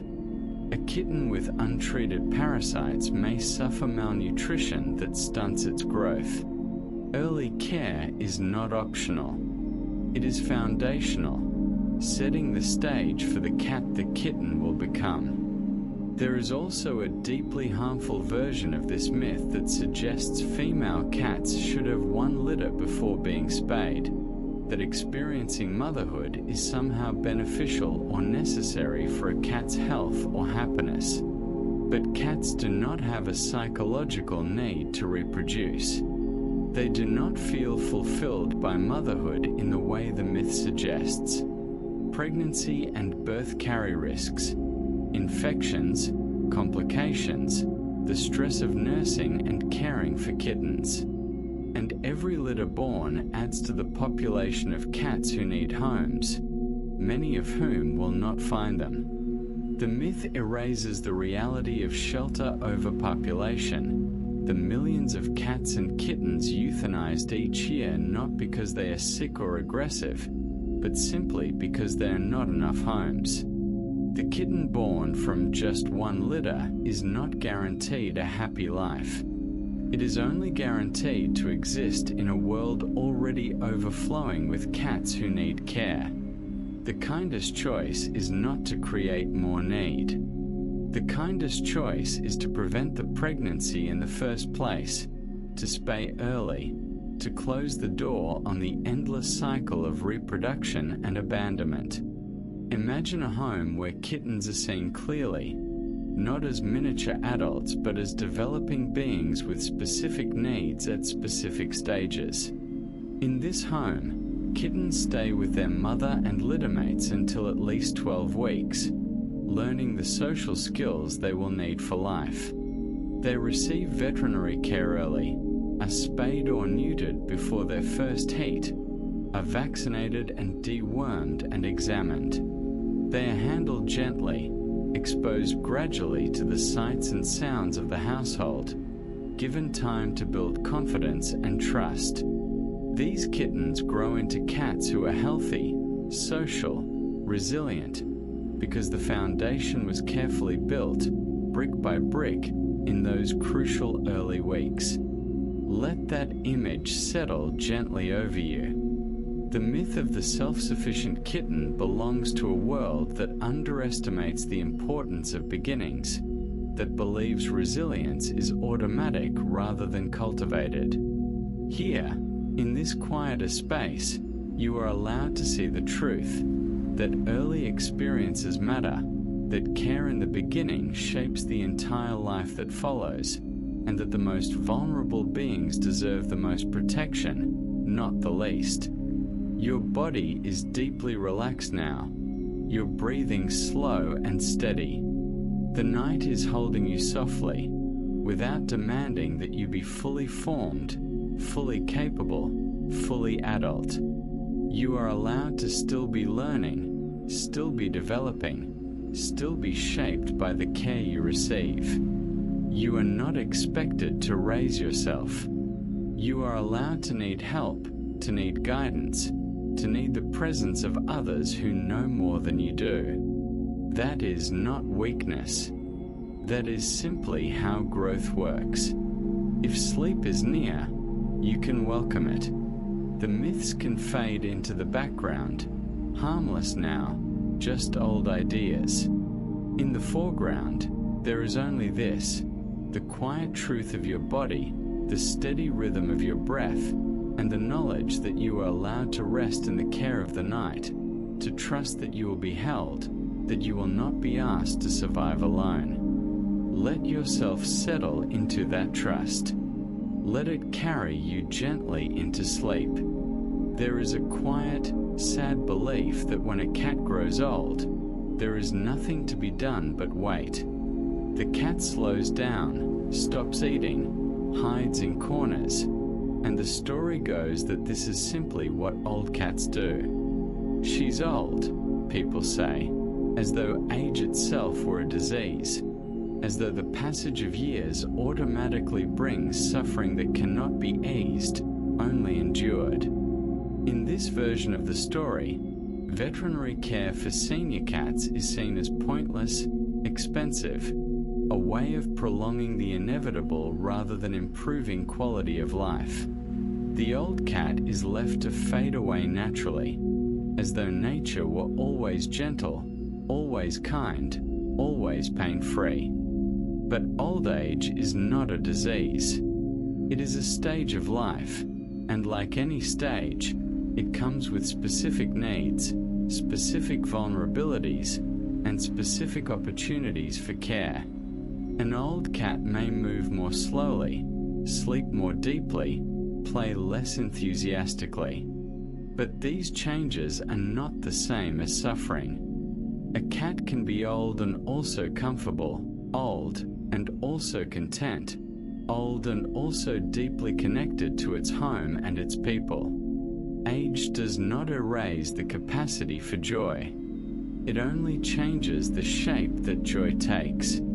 The myth of inevitable decline often prevents people from seeking care for conditions that are treatable. An old cat stops eating, and the person assumes it is just old age and does nothing. But the cat may have dental disease, painful teeth that make eating unbearable. Or the cat may have kidney disease, nausea that could be managed with medication and dietary changes.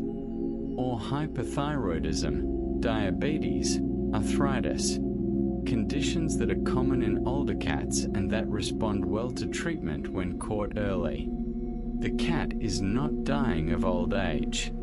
The cat is suffering from a specific problem, and that problem has solutions. Imagine an old cat, 15 years old, moving stiffly across the room. The person watching assumes the stiffness is just arthritis, nothing to be done. But arthritis is not untreatable. There are medications, supplements, environmental modifications that can ease pain and improve mobility. A heated bed, ramps, or steps to favorite resting places. Pain relief that allows the cat to move without discomfort. With these small interventions, the old cat does not become young again, but it does become more comfortable, more willing to move, more engaged with life. The stiffness was not inevitable. It was simply untreated. As you listen to this, you may feel your own body relaxing, your own breath deepening. There is no urgency here, no demand for action. You are simply being invited to notice the gap between the myth and the truth, to see that old age is not the same as abandonment, that slowing down is not the same as giving up. The old cat deserves care, deserves attention, deserves the same thoughtful response to suffering that a younger cat would receive. Age does not erase value. It only changes the form that value takes. The myth also suggests that euthanasia is something to be avoided at all costs, that letting nature take its course is kinder, more respectful, more dignified than intervening. But nature, left to its own course, is not always kind. A cat dying of untreated kidney failure does not drift peacefully into sleep. It experiences nausea, weakness, confusion, pain. A cat dying of untreated cancer does not simply fade away. It suffers, and that suffering can last days or weeks, invisible to people who have been taught that death is always gentle if you just wait long enough. Euthanasia, in the hands of a compassionate veterinarian, is not cruelty. It is mercy.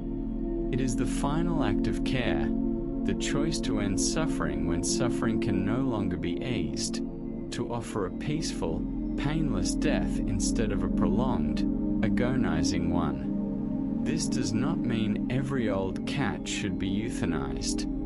It means that when the time comes, when treatment is no longer helping, when the cat's quality of life has diminished beyond recovery, choosing euthanasia is not giving up. It is giving the last gift you can give, a gentle end, surrounded by familiar voices, held in familiar arms, passing from life into stillness without fear or pain. The decision is never easy. It is one of the hardest things a person can do, to choose the moment, to say now, to hold the responsibility of ending a life you have cared for. But the difficulty does not make it wrong. It makes it profound, sacred even, an act of love that prioritizes the cat's experience over the person's desire to hold on. The old cat does not understand why it is suffering. It only knows that it is. And when the suffering can be ended, gently and with intention, that is not betrayal. That is care.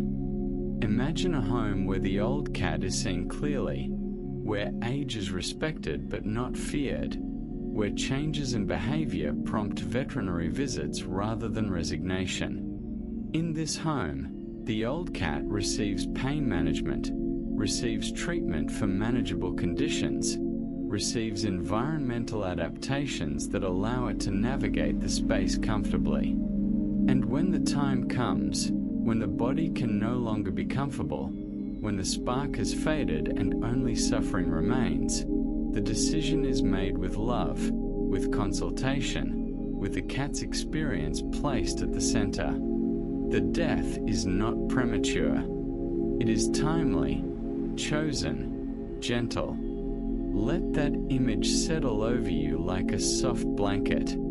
The myth of inevitable decline belongs to a world that conflates age with worthlessness, that sees old bodies as disposable, that believes suffering is more natural than intervention. Here, in this quieter space, you are allowed to see the truth, that old age deserves care, that suffering is not noble, and that choosing to end pain is not cruelty. It is one of the deepest forms of love. Your body is deeply at rest now, your thoughts drifting like leaves on slow water. The night is holding you gently, without asking you to be young, strong, or tireless. You are allowed to slow down, to rest more deeply, to need more care as time passes. You are not fading away. You are simply changing, and change does not mean abandonment. You are allowed to age, to soften, to need help, and to still be worthy of kindness, of attention, of love. If sleep is calling, you can answer. The myths can wait outside, can be questioned tomorrow, can be replaced with something more compassionate, more true. For now, there is only this, the quiet rhythm of your breath, the soft weight of your body, and the knowledge that you are held, that you are safe, that you are allowed to rest. There is something about a black cat that has unsettled humans for centuries. Not the cat itself, not the living animal with its particular personality and particular needs, but the image, the symbol, the shadow it casts in the human imagination. Black cats have been woven into folklore, superstition, and myth across cultures and centuries, sometimes revered, more often feared. They are witches' familiars, omens of bad luck, creatures to be avoided on certain days, in certain places, under certain circumstances. The mythology is so old, so deeply embedded, that even people who claim not to believe it still feel a flicker of unease when a black cat crosses their path. The superstitions vary by culture. In some places, a black cat is a sign of good fortune, prosperity, protection. In others, it is a harbinger of death, illness, misfortune. The contradictions do not seem to matter. What matters is that the black cat, more than any other color, has been transformed from animal into symbol, from living being into projection screen for human fear and fantasy. And the cat, unaware of the stories told about it, simply moves through the world, black fur gleaming, green or gold eyes watching, living the ordinary life of an ordinary cat. The consequences of these myths are not abstract. In shelters, black cats are adopted more slowly than cats of other colors. They spend more time in cages, more time waiting, more time hoping that someone will look past the color and see the individual.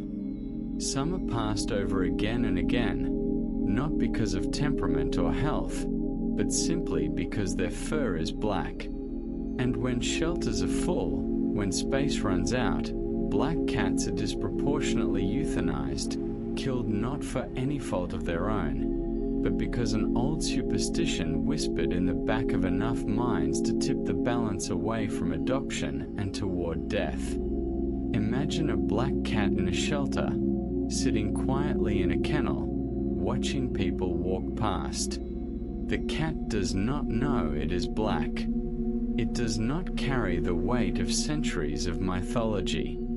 It only knows that it is alone, that the world beyond the bars is loud and confusing, that it wants warmth, food, safety, companionship. The people walk past, glancing briefly, moving on to the tabby in the next cage, the calico in the corner.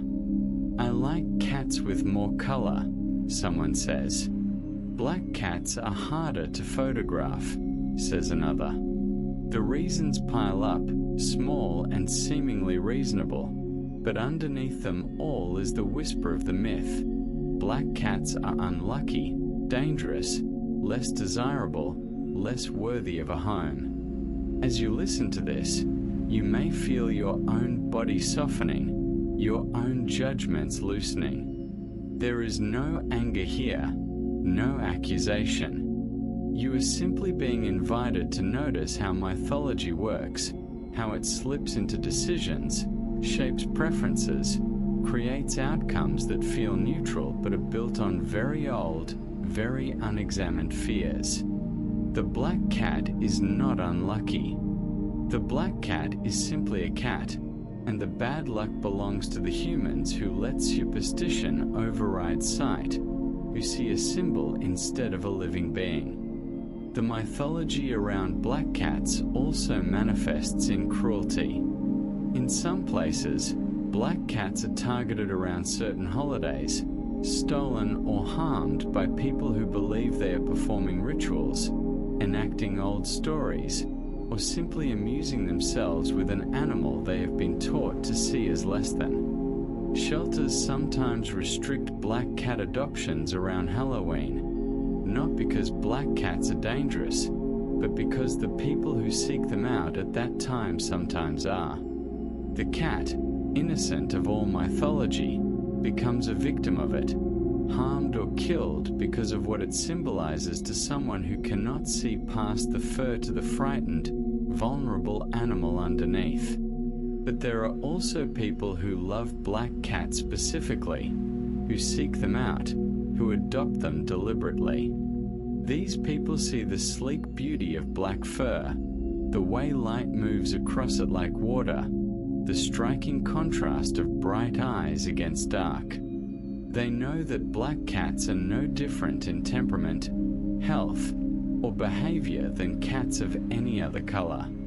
They know that the superstitions are empty, that the myths are lies, and so they choose black cats again and again, giving homes to animals who might otherwise have been overlooked, erasing the mythology one adoption at a time. Imagine a home where a black cat is simply a cat. It sleeps on the sofa, chases toys across the floor, purrs when petted, hides when startled. It does not bring bad luck. It does not commune with witches or spirits. It does not possess any qualities beyond those of an ordinary domestic cat: the need for food, for safety, for companionship, for gentle handling and routine care. The mythology dissolves in the presence of the real animal, revealed as the hollow story it always was. What remains is the cat, singular and irreplaceable, black fur and all. Let that image settle over you like a soft blanket. The myth of the unlucky black cat belongs to a world that creates categories out of fear, that assigns meaning to things that have no meaning, that values appearance over substance. Here, in this quieter space, you are allowed to see past the surface, to look at the living being instead of the symbol, to recognize that color is just color, fur is just fur, and a cat is just a cat, deserving of care and kindness regardless of how it looks. Your breathing is slow and deep now, your body heavy and relaxed.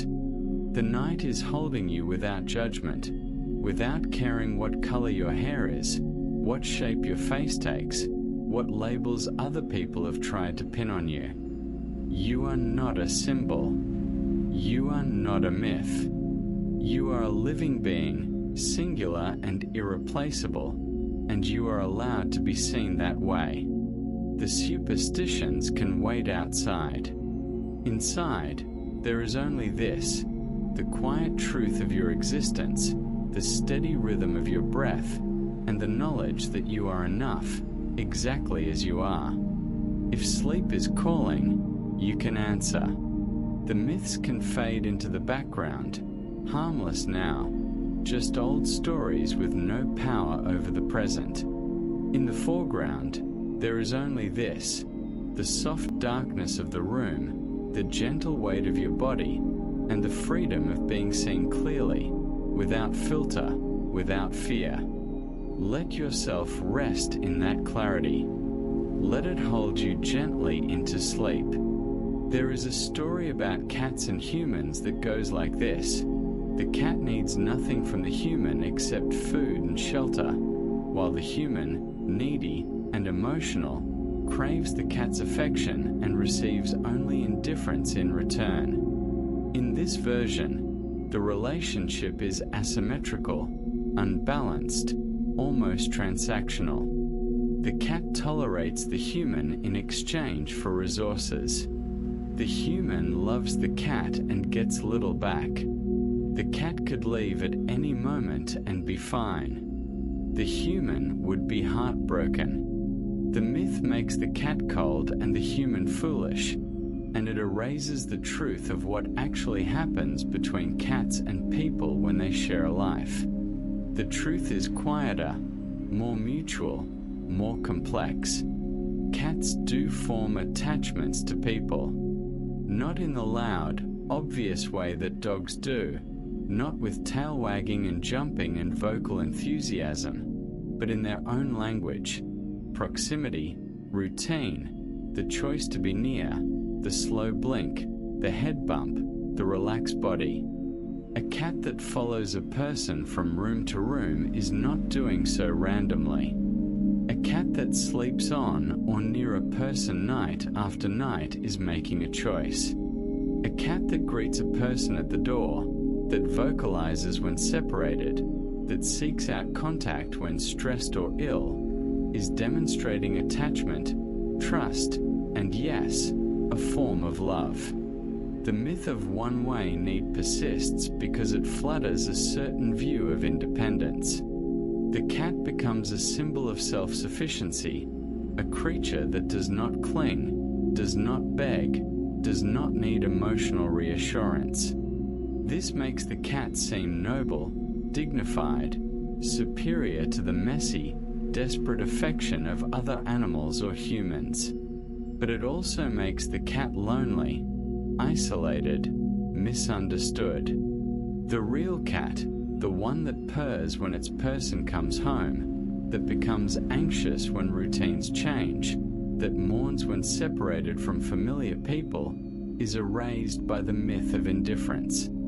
Imagine a person who believes their cat does not care about them, that the cat only stays for the food.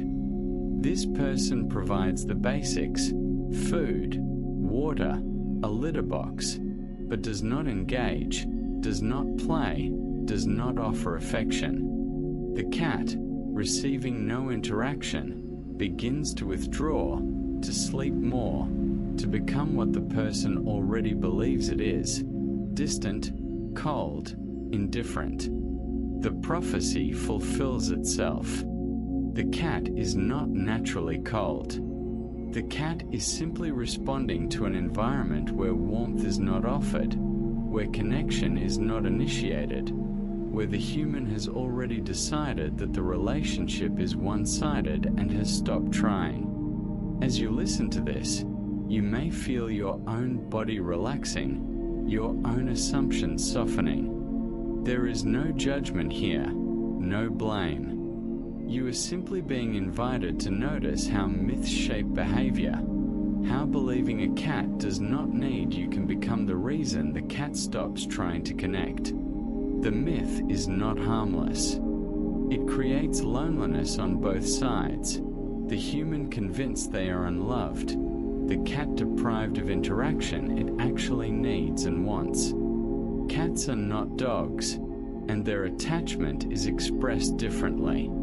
They do not greet with frantic energy, do not follow commands to prove loyalty, do not perform affection on demand. But they do choose.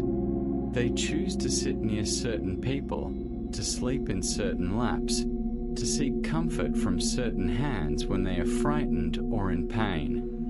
These choices are not random. They are the result of trust, built slowly over time, through consistent kindness, through gentle handling, through the creation of a space where the cat feels safe enough to be vulnerable.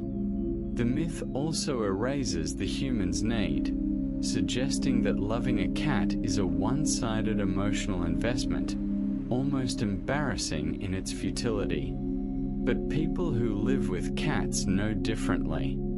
They know the comfort of a warm body curled beside them at night, the rhythm of purring that slows the heart and calms the mind, the quiet companionship of a creature that asks for little and offers much. The cat does not solve all problems, does not erase loneliness completely, but it provides a presence, a rhythm, a small steady anchor in the chaos of human life.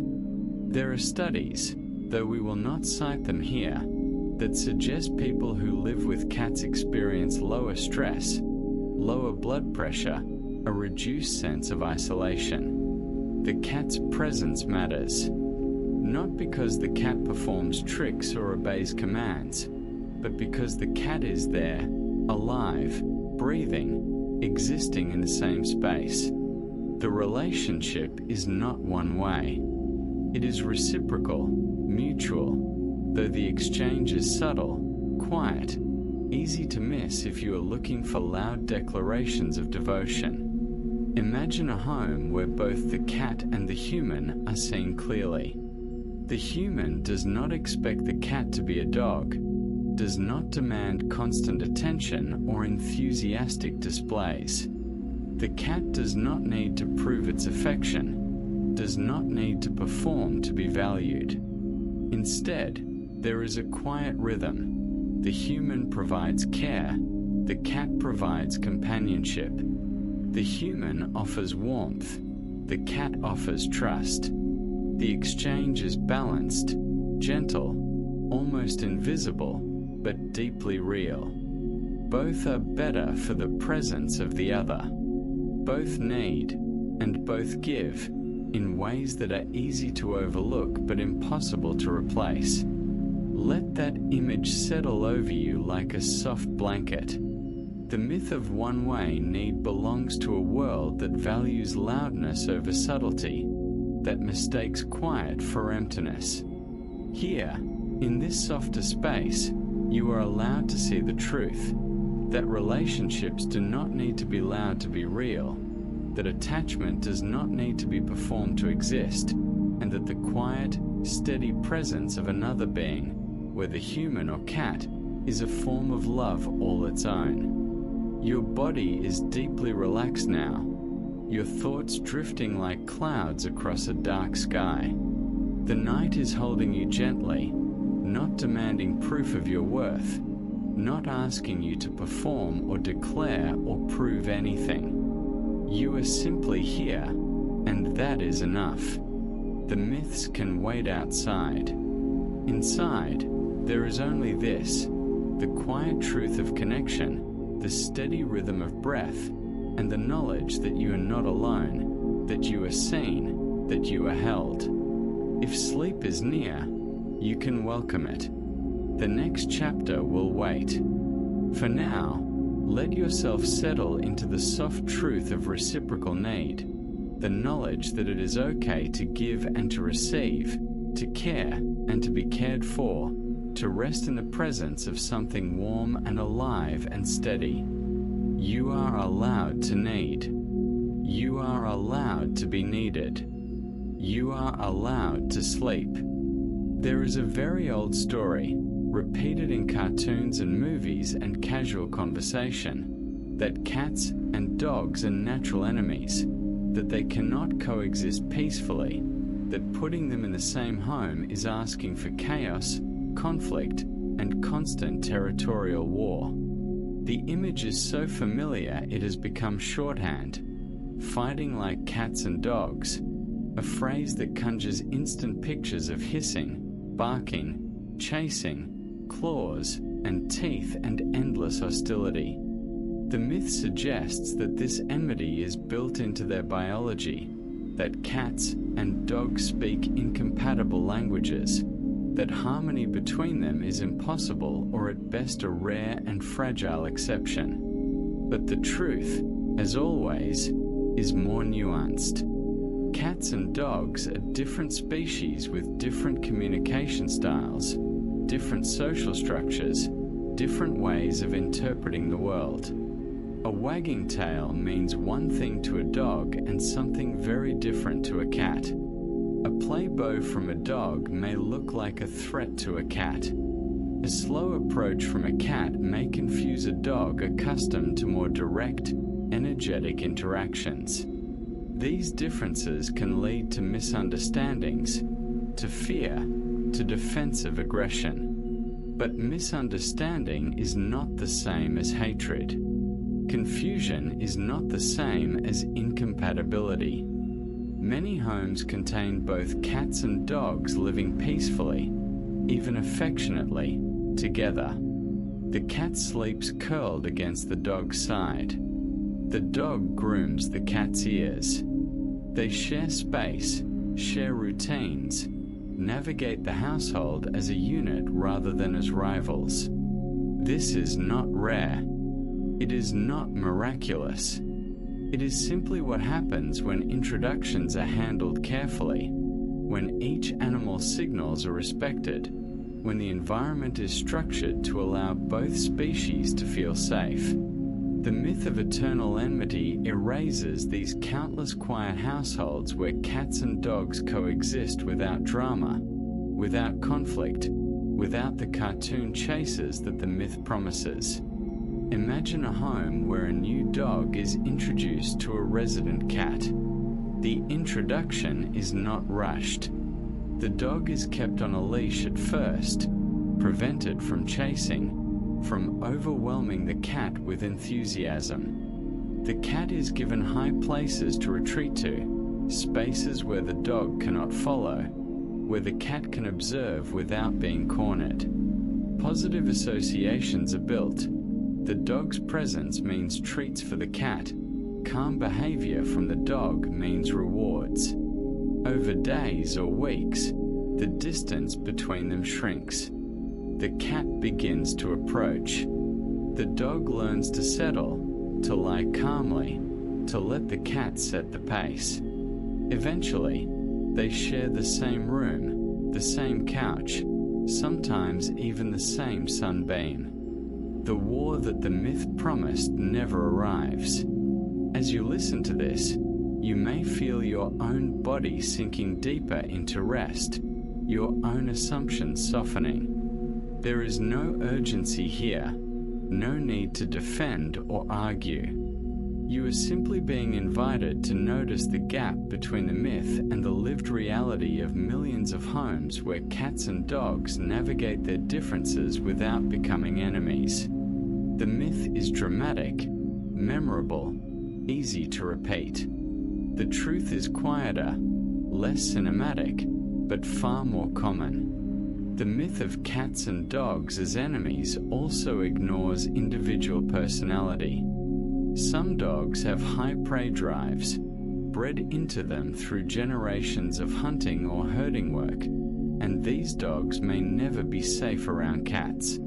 Some cats are fearful or territorial, unwilling to share space with a creature as large and unpredictable as a dog. But these are individual traits, not species-wide inevitabilities. Many dogs are gentle, calm, uninterested in chasing. Many cats are confident, curious, willing to coexist. The outcome depends not on the fact that one is a cat and one is a dog, but on who they are as individuals, how they are introduced, and how their environment supports or undermines their ability to feel safe. There is also a version of this myth that works in reverse, the belief that because some cats and dogs get along, all cats and dogs should be forced to get along, that resistance is stubbornness or poor training rather than genuine incompatibility. This version of the myth is equally harmful. Not every cat will accept a dog. Not every dog will be safe around cats. Forcing coexistence when one or both animals are genuinely distressed creates suffering, not harmony. The goal is not to prove the myth wrong by insisting that all cats and dogs must be friends. The goal is to recognize that compatibility is possible, common even, when the conditions are right, and to respect when the conditions are not right. Imagine a household where the cat and dog ignore each other, passing in hallways without interest, sleeping in separate rooms, existing in parallel rather than in conflict. This is not a failure. This is also a successful multi-species household. The cat is not stressed. The dog is not frustrated. They simply coexist, neutral and calm, each meeting their own needs without interfering with the other. The myth demands either war or friendship, but the reality offers a third option, peaceful indifference, which is often the best outcome and certainly better than forced interaction that benefits neither animal. Let that image settle gently over you. The myth of eternal enemies belongs to a world that loves conflict, that finds drama more interesting than peace, that assumes difference must lead to hostility.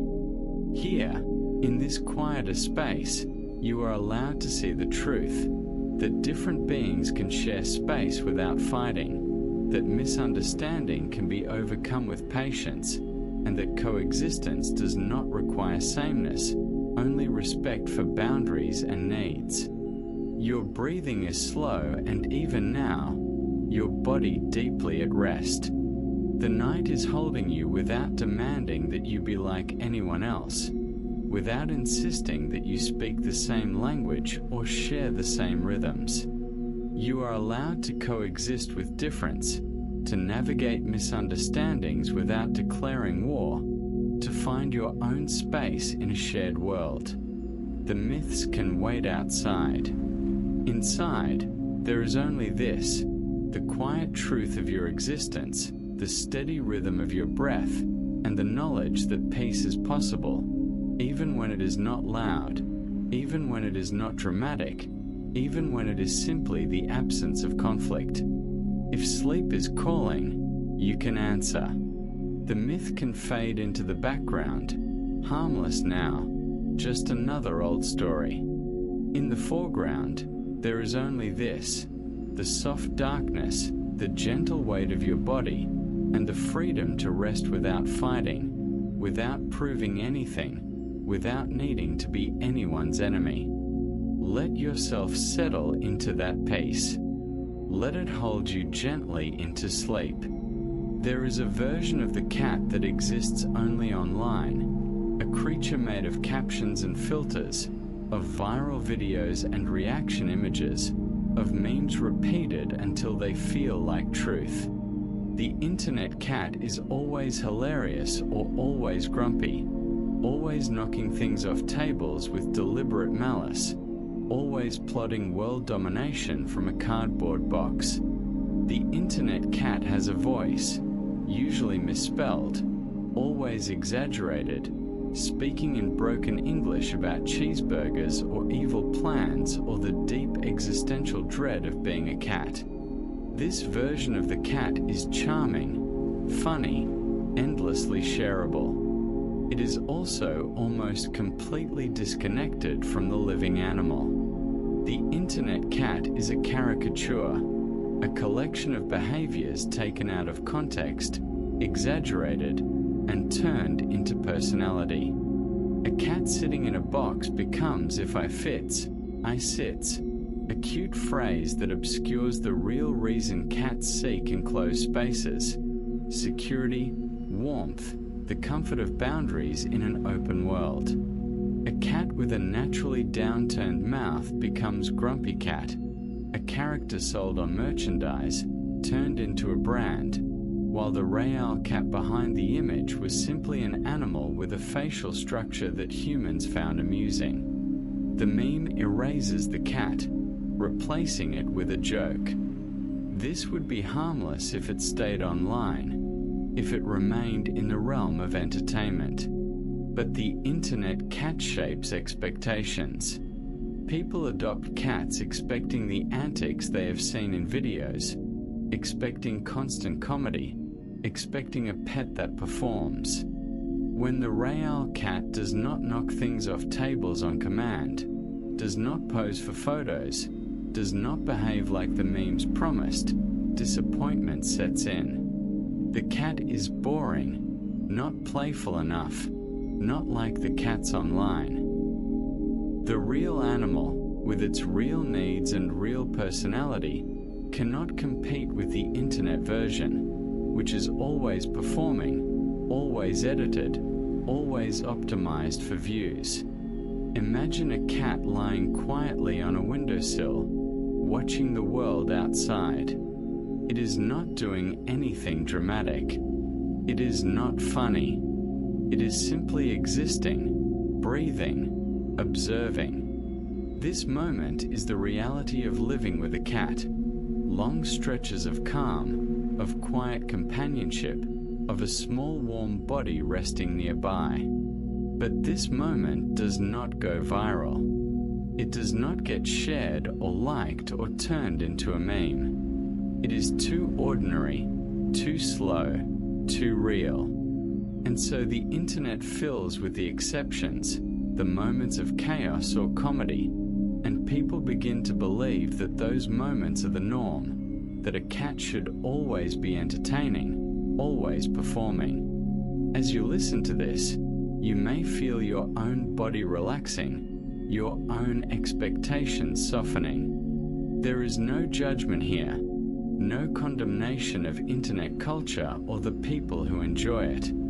You are simply being invited to notice the gap between the meme and the animal, to recognize that the funny video is a 30-second slice of a much longer, quieter life.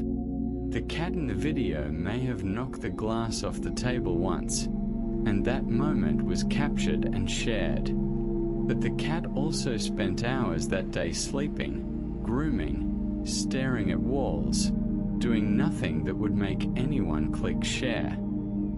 The internet cat also perpetuates harmful behaviors. Videos of cats being startled, frightened, or provoked into reactions are shared as comedy. A cat leaping in fear from a cucumber placed behind it becomes a viral trend, and people replicate it in their own homes, not realizing or not caring that what they are seeing is genuine fear, genuine stress, the cat's nervous system flooding with adrenaline because it perceives a threat. The cat is not playing. The cat is not having fun. The cat is terrified, and that terror is being turned into entertainment. There are also videos of cats in situations that look cute but are actually dangerous or distressing. Cats dressed in costumes they cannot remove. Cats held in uncomfortable positions for photos. Cats surrounded by objects or other animals that stress them. The creators of these videos may not intend harm, but harm is done nonetheless.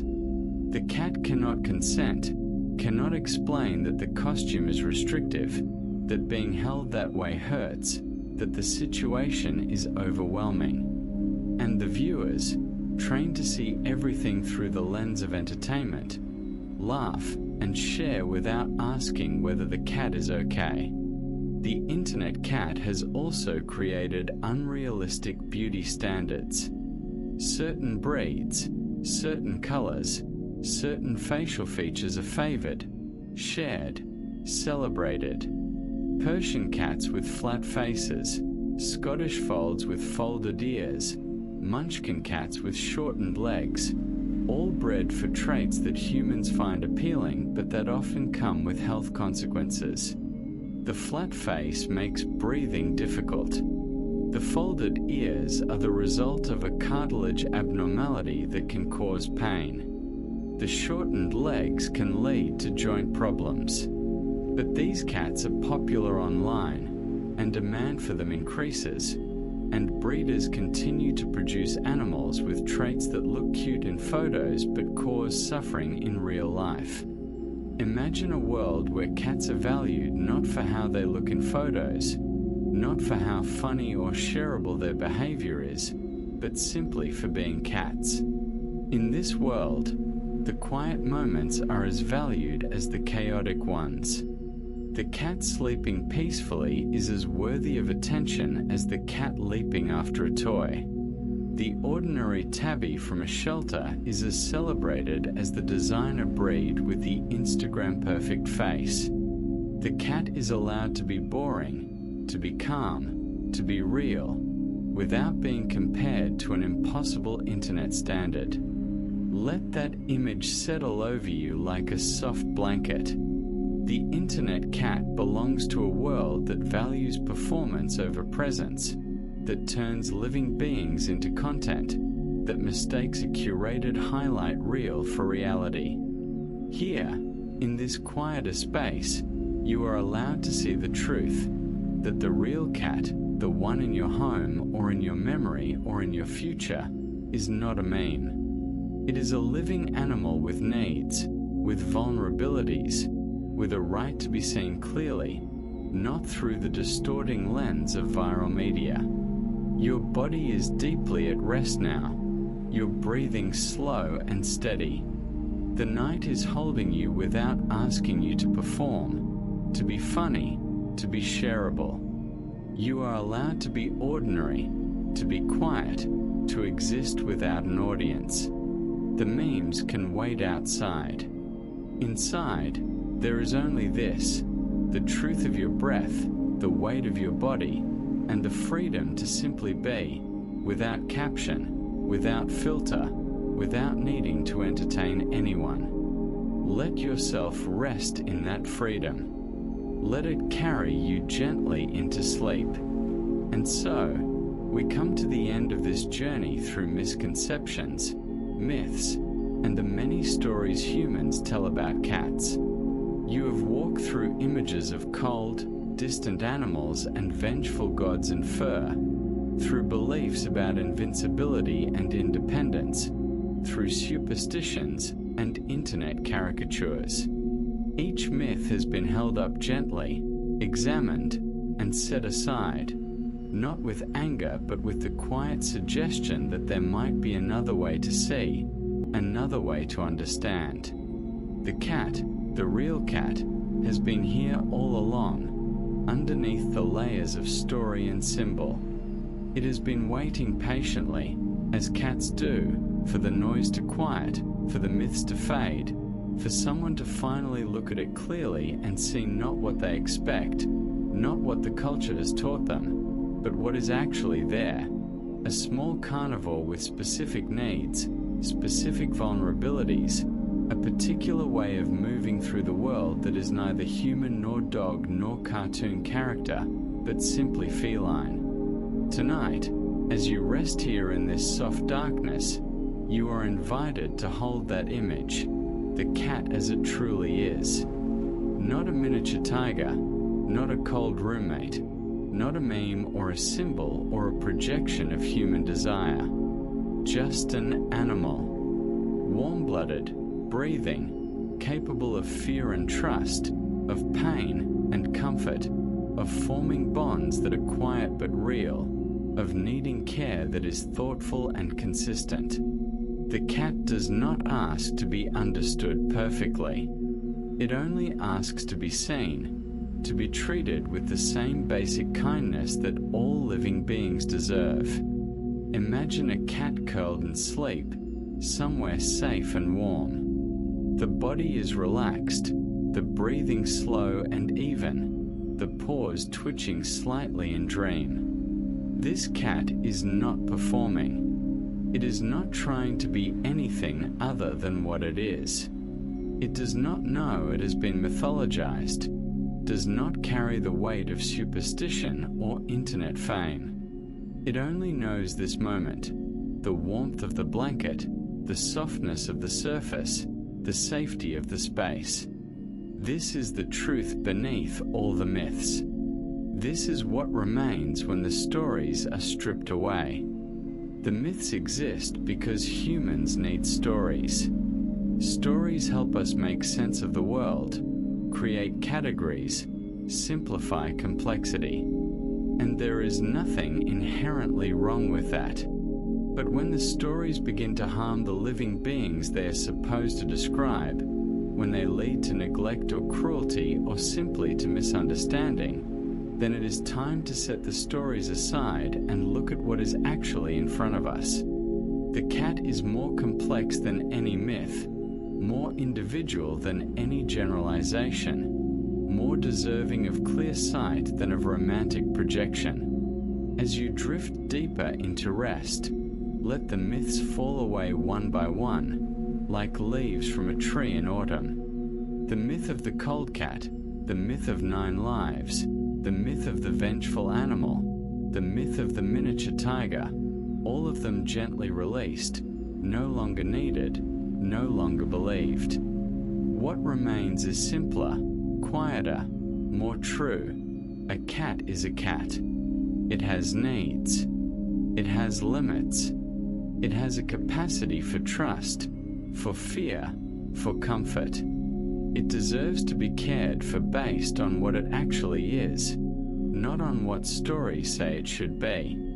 You, too, are allowed this clarity. You are allowed to be seen without the myths that others have built around you, without the stories that try to simplify or categorize or explain you away. You are more than the myths.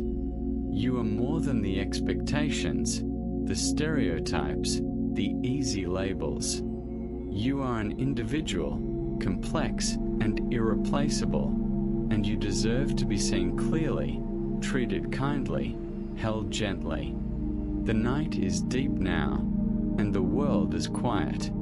Somewhere, in homes across the world, cats are sleeping. Some are curled on laps, some are tucked into corners, some are stretched out in patches of moonlight. They are not performing. They are not trying to be symbols or memes or anything other than what they are. They are simply resting, trusting that they are safe, that they will wake to food and warmth and familiar surroundings. This trust is fragile. It is built slowly, over time, through consistency and care, and it can be broken easily by carelessness, by cruelty, by the failure to see the living being beneath the fur. But tonight, In this quiet space, the trust holds. The cat sleeps, and the night watches over it, and somewhere in the background, the myths fade into harmless echoes. They are just stories now, old and worn, no longer shaping decisions, no longer distorting sight. The cat is free to be a cat, and you are free to rest, to let go, to trust that you, too, are held, that you, too, are safe, that the night will carry you gently through to morning. If thoughts arise, let them drift past like clouds across a dark sky. They do not need to be solved, do not need to be answered. They are simply thoughts passing through, and you are allowed to let them go. Your body is heavy now, deeply relaxed, sinking into the surface beneath you. Your breathing is slow, effortless, automatic. You are not trying to sleep. You are simply allowing it, the way a cat allows sleep when the environment feels safe enough. Imagine yourself as that cat, curled in a warm, safe space. The world outside is large and complicated and full of noise, but here, in this small protected bubble, there is only quiet, only warmth, only the gentle rise and fall of breath. You do not need to be anything right now. You do not need to perform, to prove, to defend. You are simply here, existing, breathing, resting, and that is enough. It has always been enough. The myths told you that you needed to be strong, independent, invincible. The myths told you that attachment was weakness, that needing care was failure, that vulnerability was something to hide. But the myths were wrong. The truth is gentler, that all living beings need care, that vulnerability is not weakness but honesty, that the strongest thing you can do is allow yourself to rest, to trust, to let go. So let yourself go now. Let the night hold you. Let the darkness be soft instead of frightening. Let sleep come, not as an escape but as a return, a homecoming to the quiet place where you are simply yourself, without myths, without masks, without the need to be anything other than what you are, a living being, worthy of care, deserving of rest, held gently in the arms of the night. Thank you for spending this time here, for walking through the myths, for allowing yourself to see the cat and yourself a little more clearly. May your dreams tonight be free of old stories, free of false expectations, filled instead with warmth and quiet and the simple truth of being alive. You do not need to be a symbol. You only need to be yourself. And that, always, is enough. Good night.